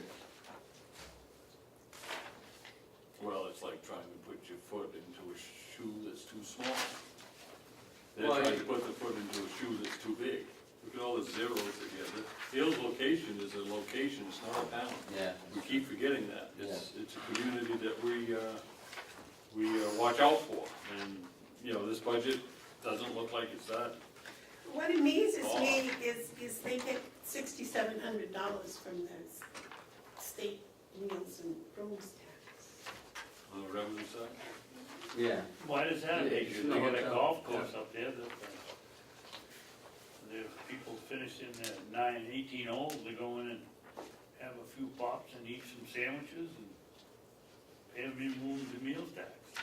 So motor vehicles went up from 35 to 47. The conservative, these are conservative on the revenue projection, because under vehicles, they had 47, Yeah. but they still count on 35. So, well, that's not necessarily a bad way to go. I think that's too much though. What?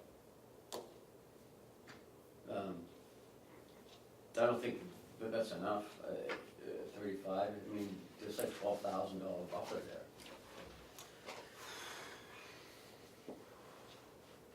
So they estimated at the meals, room and tax 7136, and they only got 67. That's pretty close. So I guess business wasn't as good as the year before. Interest on investments, $12. What's in, ask you the tax on the checking account. Or do we ever do a CD? I don't think so. What do they do with the money they put in the fund balance to reduce taxes? It's on page 8. I know, but don't they put that into some sort of a savings? No. I think,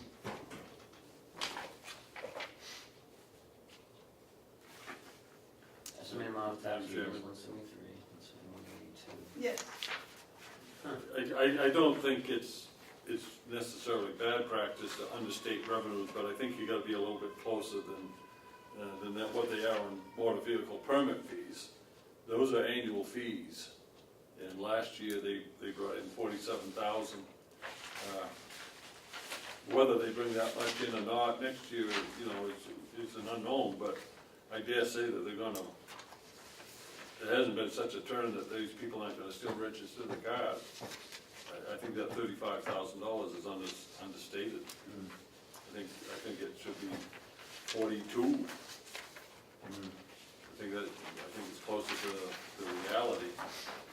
That also brings the estimated amount of taxes to be raised. If we took that to that, would bring that down. I'd like to be able to put out a budget that's same in spending as it was, or the same in amount raised by taxes as the previous year. I thought it was.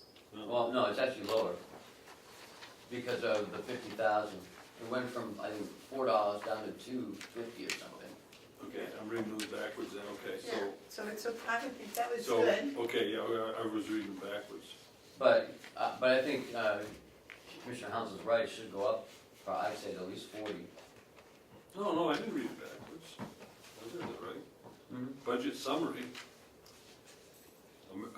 Estimated to be taxes for the prior year was 173,298. Yep. This budget is estimated to be raises taxes is 182,493, which I don't think is.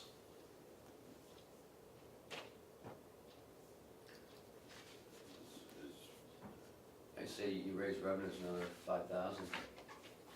I think so. Because of the cars, right? 9,000. So if you would Divide that by. add that by 5, reduce the salary by another 5, Yeah. that's 10. Now you're right back to where it was.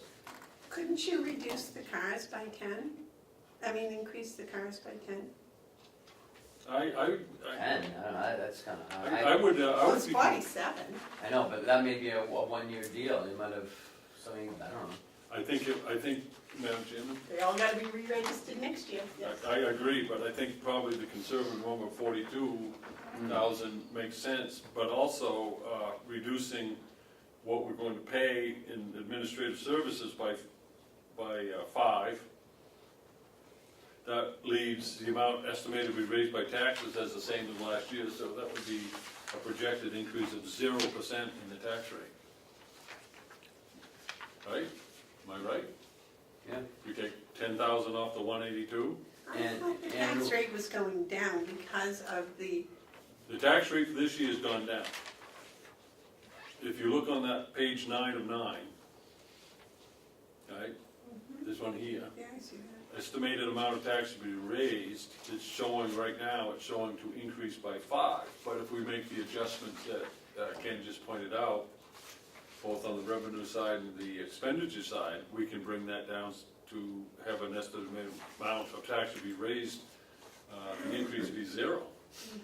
Mark, what are you putting in for finance administration? I would take, 15,000? no, I'd take 5,000 off the 26, I'd go with 20,000.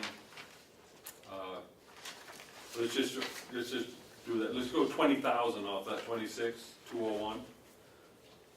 Right, so if we took 6201 off that, I'll make that 20,000. Can we, and you add $5,000 more on your revenue for registration, because I think it'll happen. I That's thought you 11. wanted to go up to 42. That would be 7,000. no, let's do, can I make a recommendation? Yeah, please. I think we should do the 5,000 on the motor vehicle permits up to 40,000, and the remainder, to get it down to 173,298, take off the, I like that. I like that. I like that.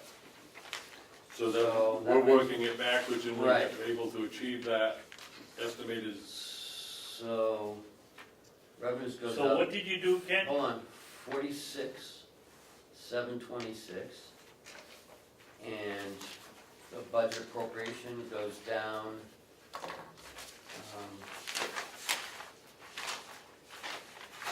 you know, 'cause we don't wanna cut our nose off to spite our face. Hate that when it happens. So we go Hurts. 26,201. Well, what's the differences for us? I think it's $4,000.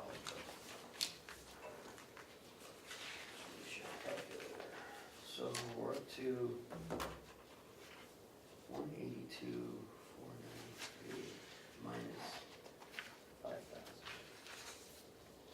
Now we're down to 177,493 and minus 173,298.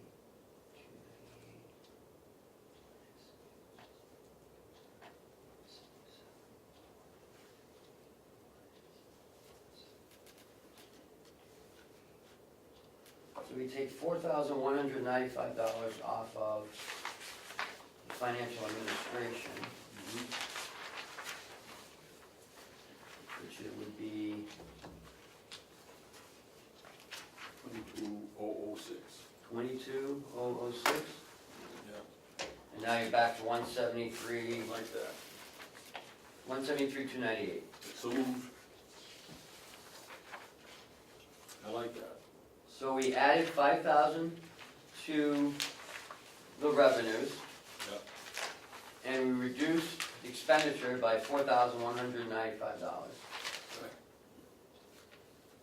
So we Housing reduced what? the, I'm sorry, but what so we housing? reduced the expenditure to 22,006 in financial administration, which changes that number, 106. Well, I'll have heard through all that. 2206. Right, 22,006. Which brings it down from 182,493 to 173,298. Right. The same as last year.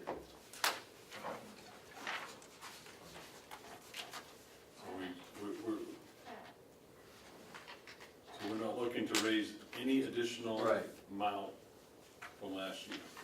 So, But their rate drops. The rate dropped from last year's, and if we to spend this and revenues come in, it looks like we got a chance to do that. Then that's when about that time is when you're gonna see the Five Roads Academy contract kick in. So, and then you really reduce them. Or no high school students, right? Right. This is the last year, right? Yep. Of them. But someone may move in that has a high school kid. You never know. All right. So did we get a motion and a vote? so moved on the calculations there. What do you want me to state it right out? I'll state it right out. Okay. 173. Raise account 3220 motor vehicle permits, raise the revenue 5,000 from 35,000 to 40,000. And to reduce the expenditure of line 4150 or 4151 from 26,201 to 22,006, reducing it $4,195 to the estimated amount of taxes to be raised $173,298. So moved. You got all that, Cheryl? Yes. Okay. If not, I can help you with it. Second. All those in favor say aye. Aye. Aye. Good job. Yellow folder? Nothing. Nothing. Right? Nothing else. Administrator updates? I have It's nice outdoors. something from New Age Cooperative Extension came in the mail yesterday. They're looking for some STEM teachers. And someone here qualifies for that. Huh. Certification area, secondary education with science or math. Huh. You got another job. It's a huge salary. I know. I've already been involved Oh, good. Good for you. with UNH extension. Salary's tremendous. My next thing is, in your packet, you'll see we have this again. And we received a bunch of questions on the budget. And one of it was, where did all the money go for the huge increase in our budget? So I just want to take a moment to just explain to you really quickly. Yes. If you look on the 100 fund, which is the 4100s through 9500s, there's a lot of reductions and some additions. Well, from 17 budget to 18 budget, there's $246,157 difference of an increase, or 1.54 increase in the 100 fund. And that is due to the capital improvements. There's $476,000 in the capital improvements.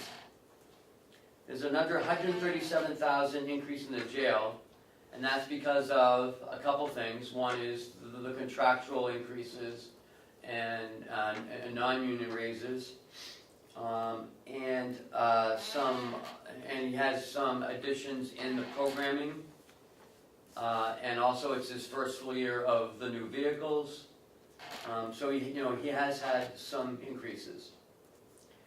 The DPW is $45,000 increase. That's because they've included another full-time person down there, and a couple of other things. Hence the $45,000. But that would be mostly the salary's about $32,700, I believe. A big increase is in the sheriff's department, $162,000. And that is for some contractual raises, plus he has an additional dispatcher in there. And some of the union increases. And in the attorney's office, she also had, Madam Chairman, Yes, the sheriff's budget, that's the budget, that's not what he spent. right, that's the increase from 17 to 18. So there's And 160. he underspent his budget. Yeah, but, yeah, Yeah. yeah. So should the increase be that big? Well, I mean, he's already gone through his subcommittee, they seem to think so. I'm just trying to explain where these increases are. I because understand. I keep getting asked, well, where are the increases? Well, if you review the budget, you'll see them. The biggest increase is on the back page.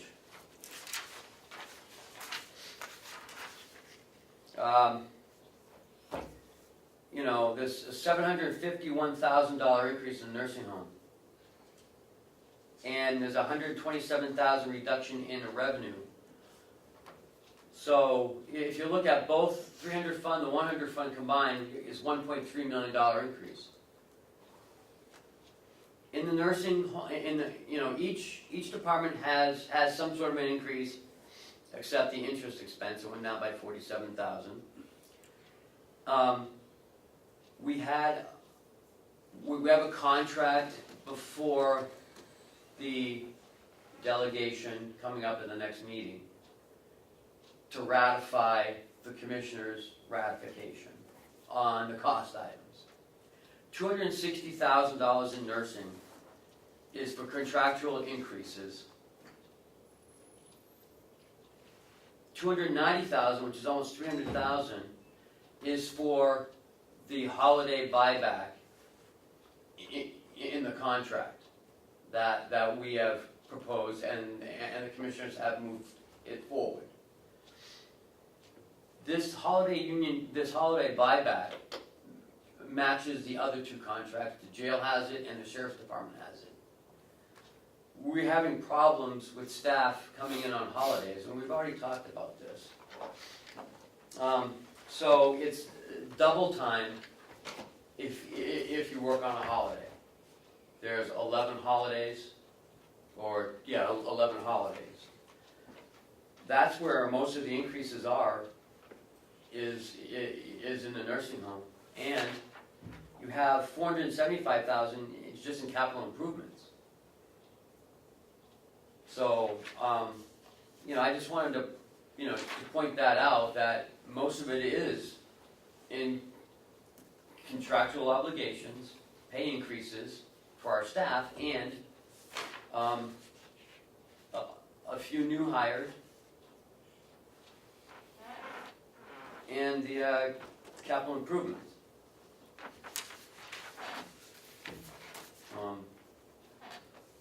Mark, you had a comment?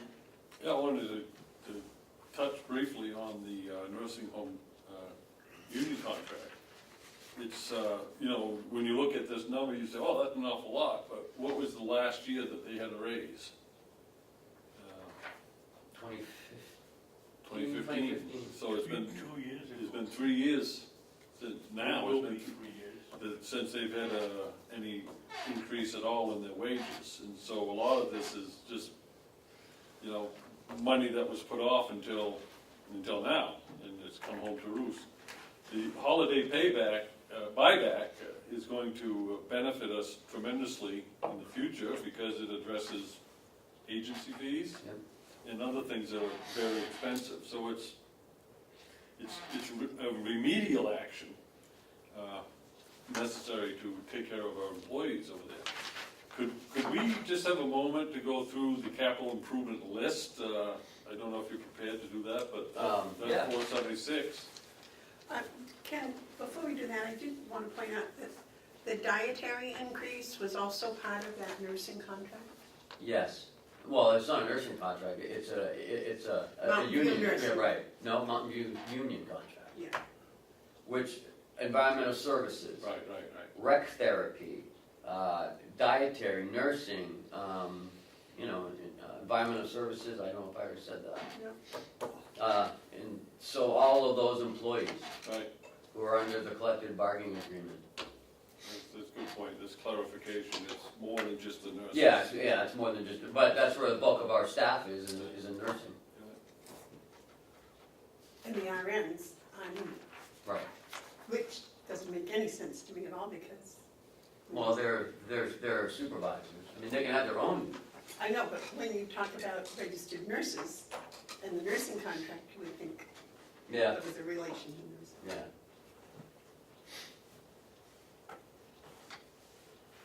Okay, Mark, what did you want to do, dear? If it was possible, I just, you probably have to do it off the top of your head, but. Yeah, I do, but that's okay. There's a capital improvement list, we got almost $500,000 in capital improvements, and these projects are needed, and I think, when you look at numbers, you say, oh my God, that's a lot of money, but you also need to look at value. And like, can I say, we haven't done a lot of capital improvement projects around here. We've had a new jail, which is now 15 years old. Our nursing home now is going on year 6.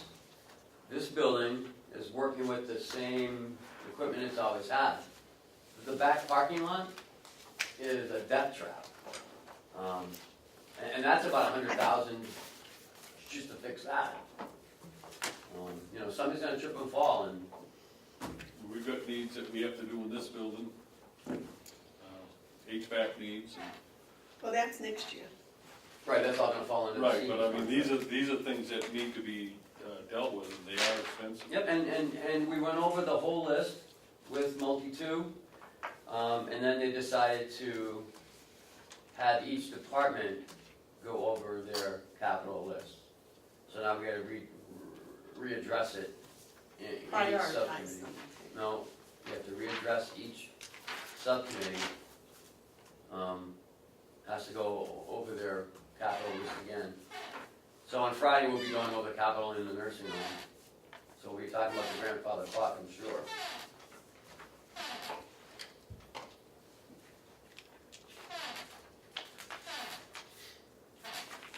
So that's all I have. I just wanted to, because I know everyone's been asking, and we just gotta look at the budget. But I went ahead and did this to make it a little easier for everyone. Yep, that's a good document. Mark asked, can you remember any of the capital improvements Sure, in the nursing home? yep. We've got the landing dock. Right, we have the loading dock in the nursing home. We've got the sidewalk sweeper for the nursing home. We've got this big parking lot out back here, that's about $100,000. We've got, That's enough for the nursing home, though. no, let's see here. 1 room to 2. Right, no, two rooms to 1. Right now they're split, so we need to put a door to make it 2 separate rooms. So it would be 1 room to 2. Not 2 Oh, yeah, rooms you're to right. 1. I was thinking It's of hard it, you're right. math. I was wrong on that one, thank you. Thank you, Amanda, for correcting that. Well, that's, I didn't correct you, did you? So in the DPW, we have the, Road. Rake. you have the hay tedder, the The road. plow, no, that's an operating. Bobcat. The road's an operating, Oh, okay. it's not a capital. Bobcat. You have the Bobcat, the sander, the plow truck and sander. Those are about, heck, the Bobcat was like $55,000 for the Bobcat with the snow thrower. The plow truck was like 42 with the sander, so that's $100,000 right there. The hay tedder was $7,000. The sidewalk snow throw, the sidewalk That was a broom, nursing home. yeah, that was $4,500. The grandfather clock, the chairs and the new adjustable tables, so we can crank them down, so you don't feel like you're in Oh, yeah. you're in kindergarten. The chin on the Yeah, table. some new flooring in the nursing home, some new flooring in the jail and the county attorney's office, some new carpeting. We're gonna change it to carpet squares, that way we can replace them easier. So this is all under line item Capital 9400, Yes. capital improvements? Yep. Might that want to be better labeled capital improvements in equipment purchase? Because. Okay, however you wanna do it. Well, I think it's more, I think when people see capital improvements, they see bulldozers and tractors and buildings going up.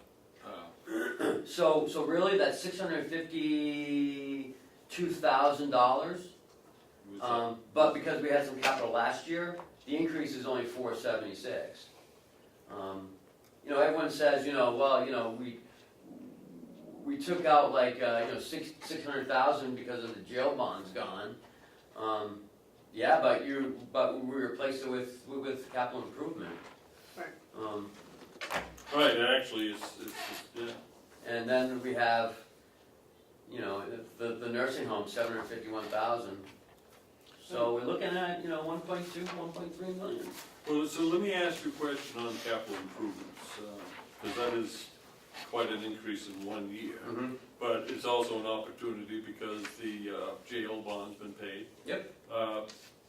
So basically, it's a good time to get caught up. Not obliging you to be committed to this answer to the next question. But do you foresee that number coming down in 2019 substantially? I see it coming down this year because in this budget, in that 652,000, Yeah, the Siemens payment was in there, about 115,000. That's no longer in there because we don't have to pay it till 2019. okay. So we can reduce that by another 115,000. I thought we already done that. Well, the delegation will, Yeah, they haven't voted on it yet, but but I mean, they could Oh, yeah. if they chose well, I'm to. sure they will. Right, but again, going forward, you don't have to buy a Bobcat every year. You We don't have to do the parking lot every year. Right. We don't have to get a new plow truck every year. So this could be looked at, on the way I'm looking at it, it's a one-time use of that bond money to get caught up on other things while we were making the bond payment. Right. And that we'll actually get the relief from not having that bond payment as years go forward. That this 652 is up here, but it's gonna start coming down. Right. We have put off capital improvements Yeah. For the, for several years. Yeah, for everything. Because trying to keep the taxes in line and get the bond payment paid off. Because, for the past 2 years, I've heard, when the bond payment's paid off, we can do this. And when the bond payment's paid off, we can do that, but we can't do it now. right, And so one payment's paid off, we can do it now. that is kind I of. think the bottom line is where everyone likes to get to, and, the good fortune of the surplus that we had and the combination of things, we're talking about this 2018 budget, bottom line being, the same as the 2017 budget. Different things for the same money. So I think it's a good budget. We have bought more goods and services with this budget than we did with the last budget. Yeah. Yeah. Which I think, because of the interest and everything we had to pay on the bond payment, that this is actually a better investment for the taxpayer. Yeah, because there's no interest. Right. Year after year after year. It's 1 year, boom, done. And it's also fair to the employees who've been waiting for 3 years for a pay raise. And working with equipment that wasn't. And plus some of the language benefits we got in the union contract. We set the stage for even a better improvement for the next time. It's very informative, thank you. One more thing. Hope Recovery of New Hampshire. I don't know if you heard about it this morning Yes. in the news. So they have 5 locations throughout the state, drug and alcohol, services. They're closing 4 of their facilities because apparently they were relying on state funding, which never, I guess, appeared. From what I may not know the whole story. There was the Attorney General's office investigated. There was supposedly some management issues with the company. They were all unfounded. But because of that lack of funding, they're closing 4 locations, thus reducing, again, this drug epidemic services, they're only keeping the Manchester one open. So Berlin's shutting down, Claremont, Littleton. Littleton? Yes, David.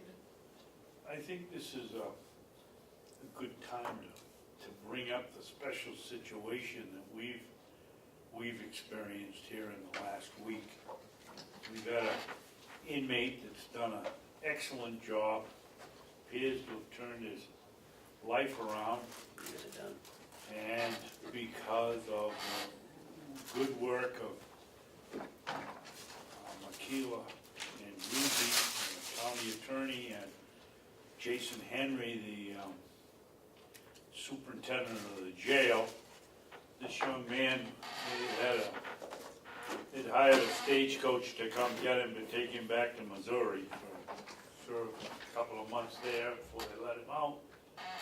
And the two of them did a magnificent job in getting the whole thing released. Got his probation in Missouri wiped out. So he comes here, and all of a sudden, instead of being eligible for parole in a couple of months, he's eligible for parole in 2 days, which was yesterday. He walks out of here, no money, no car, no phone, gets some clothes, and no place to sleep.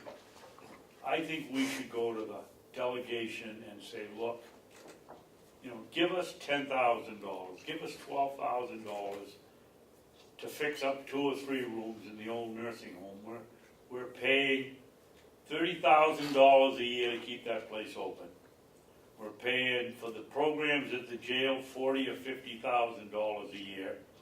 And then when the kids, and they're not all of them, there's only 1 or 2 it happens to that decide that they want to do something different with their life. We say, well, good luck, close the door behind them, and that's it. We should be having them allowed to come here sit down there for 30 days or 60 days while they get acclimated and get some financial wherewithal so they can do something. And I think we're negligent if we don't ask the delegation to give us some money to do it. Well, I think what Commissioner Babson's talking about is something that a lot of communities do. They have halfway houses, so to speak. Although this wouldn't be a halfway house, it would serve as an opportunity for someone to reacclimate themselves. So I guess my question is, why can't we just go ahead and do that? Don't we have the authority to open up a bed in the annex? I mean, I think we should do it. I do And if too. we wanna Ken go to shaking delegate- his head no. Why Ken? Why no? Yeah, we can't do it? We're not leasing any space to anybody. You're using it. Okay. That's it, yeah, he's right, we can't use space Use without. of real property. No officer or employee of a county may enter into an agreement with any other person for the use of real property owned by the county unless such agreement has been approved by the county commissioners and is ratified by a majority vote of the county convention or the executive committee of the county convention.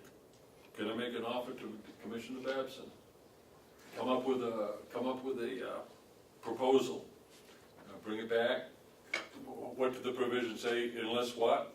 The Our commissioners? approval in their acceptance. Ratification, I think the word was. But, well, notwithstanding the provisions of paragraph 1, the county convention may authorize the executive committee and the county commissioners to enter into an agreement with another person for the use of county-owned real property, subject to restrictions which the county convention may impose. So Right. we've got a But young man. the first thing said that it starts with us. Yes, it always starts with. Okay, so what, read that part again. Just that part. Is this, No officer or employee of the county may enter into an agreement with any other person for the use of real property owned by the county unless such agreement has been approved by the county commissioners. so why don't you, if I might suggest, bring back a resolution and we can consider that, and if that goes forward, we can appeal to the Okay. convention. Because I think you're right. I think there's more to it than just opening the door and say good luck. I thought There's that a leak the there with programs, I thought the programs at the jail had a reentry into the community. Well, don't forget, this is a very special situation. It happened in 2 days. Usually, we have a little planning time, Right. and Wanda's done a great job over there with case management. But this was an emergency. As far as I know, the young man stayed at Joe DeShano, our hook out here on the farm for the night because they couldn't. Whitehorse, we give them $75,000. They're all booked up. They tried to find a place for Oh, them. no, they don't have overnight. You know what happens? Yes, they do. They got. I tell you what happens. You leave here, they go back to whatever town that they go to, and they go into the welfare office, and the towns take care of it. So we're just pushing them off into whatever town they. Well, they got to get to the welfare office first. Yeah, I mean, right. Well, I'm not keen on sending our problems to someone else. And when I say our problems, our responsibility. Our responsibility. We have a responsibility that, you know, some would say, well, it ends when the door opens and they walk out. No.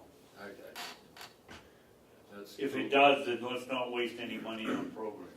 You know, it's a little cold of heart to know what I have. Yeah, I'll do that. There was a question that I had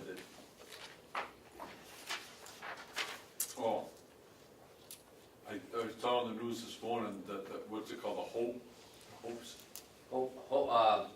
What I just said was? Hope recovery. Yeah. Recovery of the hand. That the executive council is taking that up today. Oh, they are? Yeah, and they're trying, and the Commissioner of Health and Human Services, they're scrambling to find money to keep them open, and I hope they're successful. Yeah. Okay, any other administrator updates? No. Commissioner updates? Yes. I have my notes. Well, I know it.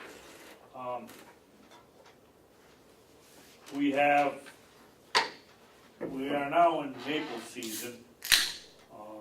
We've always leased our trees or taps to this Williams at the top of the hill across from the Oriental restaurant, the Asian restaurant. And Wonton? yep. I think Cheryl, do you know if they paid last year? They didn't use it last year, but maybe somebody else could. And I think we ought to get, I don't think we need a fancy contract, but I think the guy ought to come down here and pay us for the season, and if he's not gonna use it, we go somewhere else and lease it to somebody else. Or is TAP still there? I don't know where it is.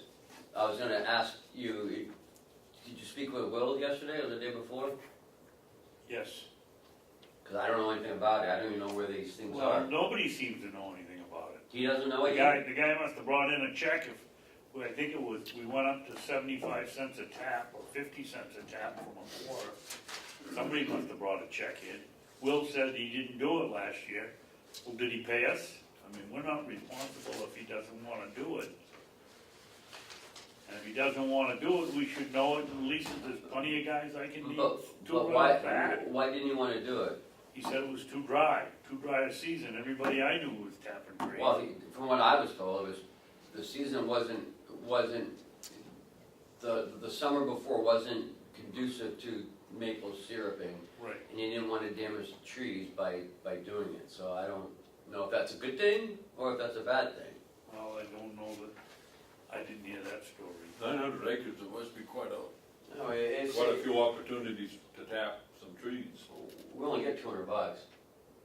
Yeah, well, that's not the point. The point is the harvest. I mean, we got trees out there that are producing. Like to see them producing. He still has his tubing hanging out there. I don't know whether he flushed it or not. Where is it, anyways? Right You know? there where the shooting range is, one of them. He starts way up the hill and puts the tub down by the road to go into the shooting range. Comes in, pumps it out. We don't know. Is it in the woods at all? No. It's right on the wrong side of the road?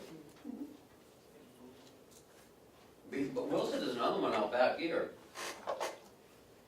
What? Will said there was another maple stand out Probably. towards that, Oh, yeah, but outside back they field. haven't tapped it. Can we get a Will to do a little report for us? Sure. I'd like to know. Actually, the Lands Committee Yeah? has been looking at that, and we have a report coming forward Okay, so- about the trails. And one of the things about some of the trails, they will be along where someone could use the trails Oh, for making Yeah, but that. that's next year. Well, that's After a they couple tap of the years from street. now, yeah.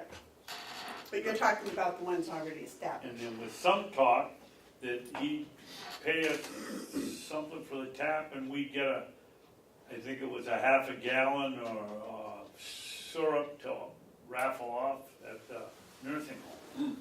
And I don't think that happened. so you get a half gallon and nursing home gets a half gallon, is that how it works? No. That would be, he'd give us a full gallon. So, Do you have contact information for him? if there's taps and There's no lines, Will out know there, that who's takes care of that? all that. That's his. That's Then why I he had needs to Will come call get him, them. because I didn't know. Or else pay us and use them. Right, or will we consider them abandoned? I don't know about that. No, those Oh, are no, expensive. They're Well, so, expensive. so Last year. basically, he needs to decide. something. Yeah, And Will knows how. And maybe he's paid us, I so don't maybe know. Will can get in touch with this fella or find out what's going on. As of now, he has not paid us for 2017, Right, but For can Will, 2017 or 2018? 2017. 2017, he didn't pay last year. Didn't pay last year? No. Tell him to get his tooth out of here. Or But maybe- He came in and explained why he wasn't tapping last year. Yeah, well, when did he do that? A week before the, I don't know. I don't know. Will is in charge of the, Yeah. is that it? So he would be the person you'd want to talk to about it. And he did talk to Will about it, but I don't, because I said, I talked to you and I said, I don't know anything about it. Yep. I called Will right after, I said, Will call talked it to me David, about and he it. did. And so I don't know what you guys talked about. Will was gonna check with the guy. Okay, well, No, we haven't heard anything, and that was last week. The other thing is, we have $7,400 or something in the budget for a new tedder. If you have the market bulletin, every single week there's somebody going out of business somewhere. And we could go to one of these auctions, pick up a good secondhand rig for half the price, but no auctioneer's gonna wait until March when the delegation signs the budget to give us, we ought to have a $10,000 or a $5,000 contingency fund for the farm if we're gonna keep it. But we guarantee not to spend it except on farm equipment that is in good shape. We could save money, it's just crazy to wait, but I don't know, I think we ought to do that. well, it's the delegation that has a contingency fund, not the commissioners. I know, but I think in the DPW subcommittee next week, we ought to suggest that maybe if they're gonna continue to hay, and we have to continue unless they want us to go to Is it next week? or whenever it is, in the next couple of weeks. Multi-one. DPW. Multi-one. I would have to look it up, I don't remember. I don't think he sent us a notice. He hasn't sent a notice yet. Yes, yeah, we have. Okay. I'll get it on my magic phone. That's what I figured. Uh-oh. That's what I figured.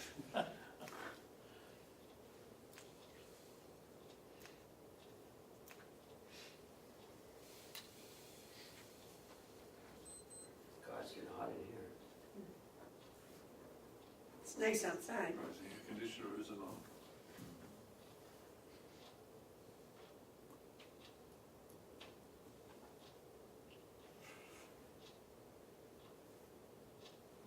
So I don't know. Are we done? He's waiting for his, Oh, go ahead, no, when I'm not too swift with this thing. okay. Are there any more commissioner updates? Yes. No? We asked a couple of weeks ago for permission from the delegation to hire Melanson Heath to do the 2017 audit, which we have to have done by March 31st, 90 days after the end of the year. We can't begin it without permission, and we did, I believe, send a letter Yes, asking for that permission. Have we got a response back or Yes. anything about permission? What was it? when we go to the March 12th meeting, whatever that is. So they expect us to engage an accountant on March 12th and have that accountant finish his work by March 31st.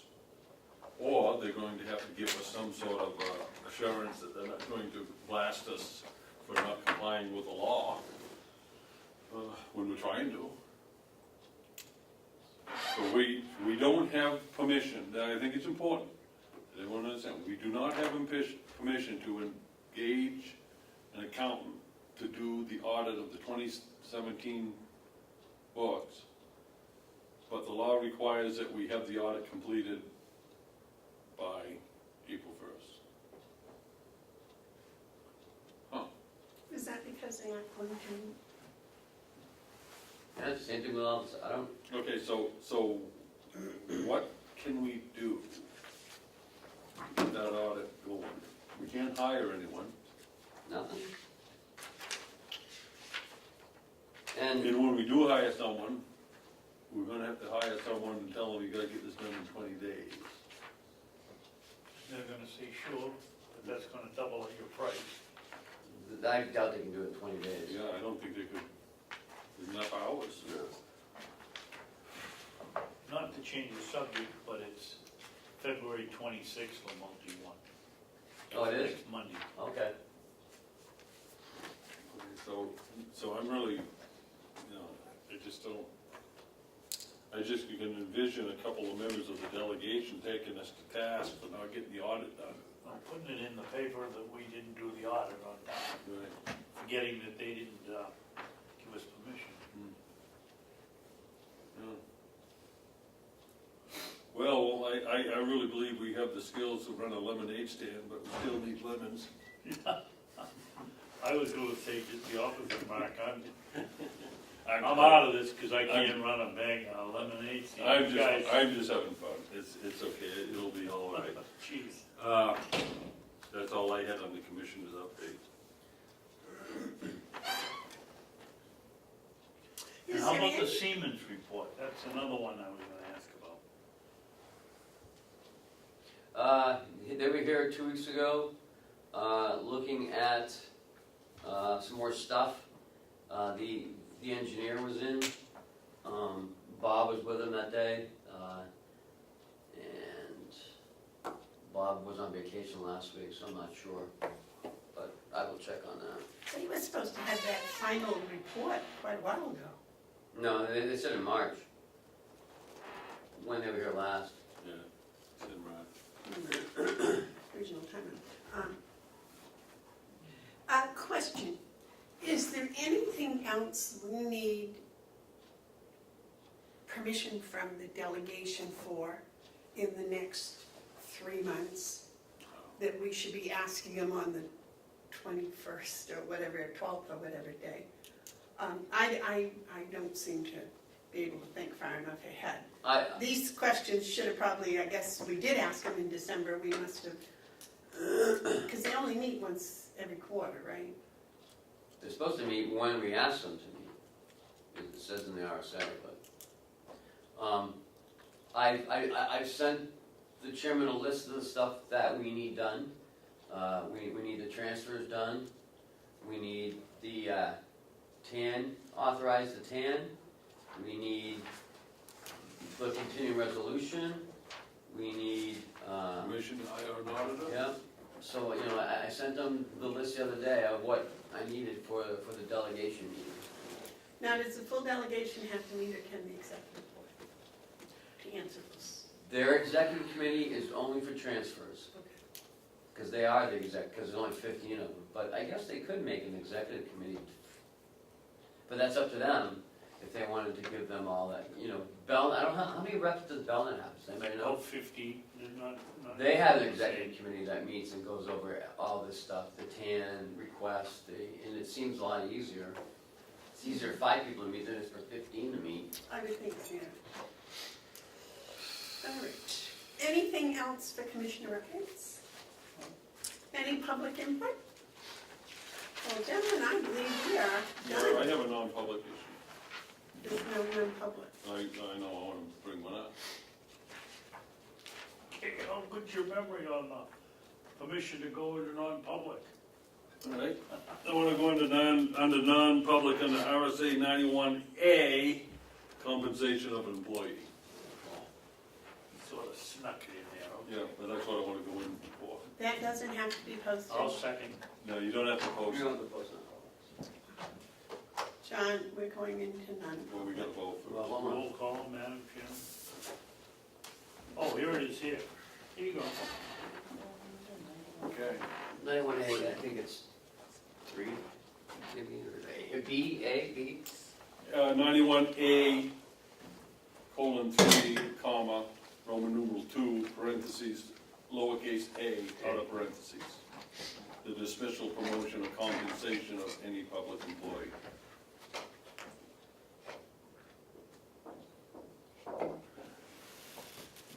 Okay, motion's made and seconded, roll call? Commissioner Hounsell? Yes. Commissioner Babson? Yes. Commissioner Bevard? Yes.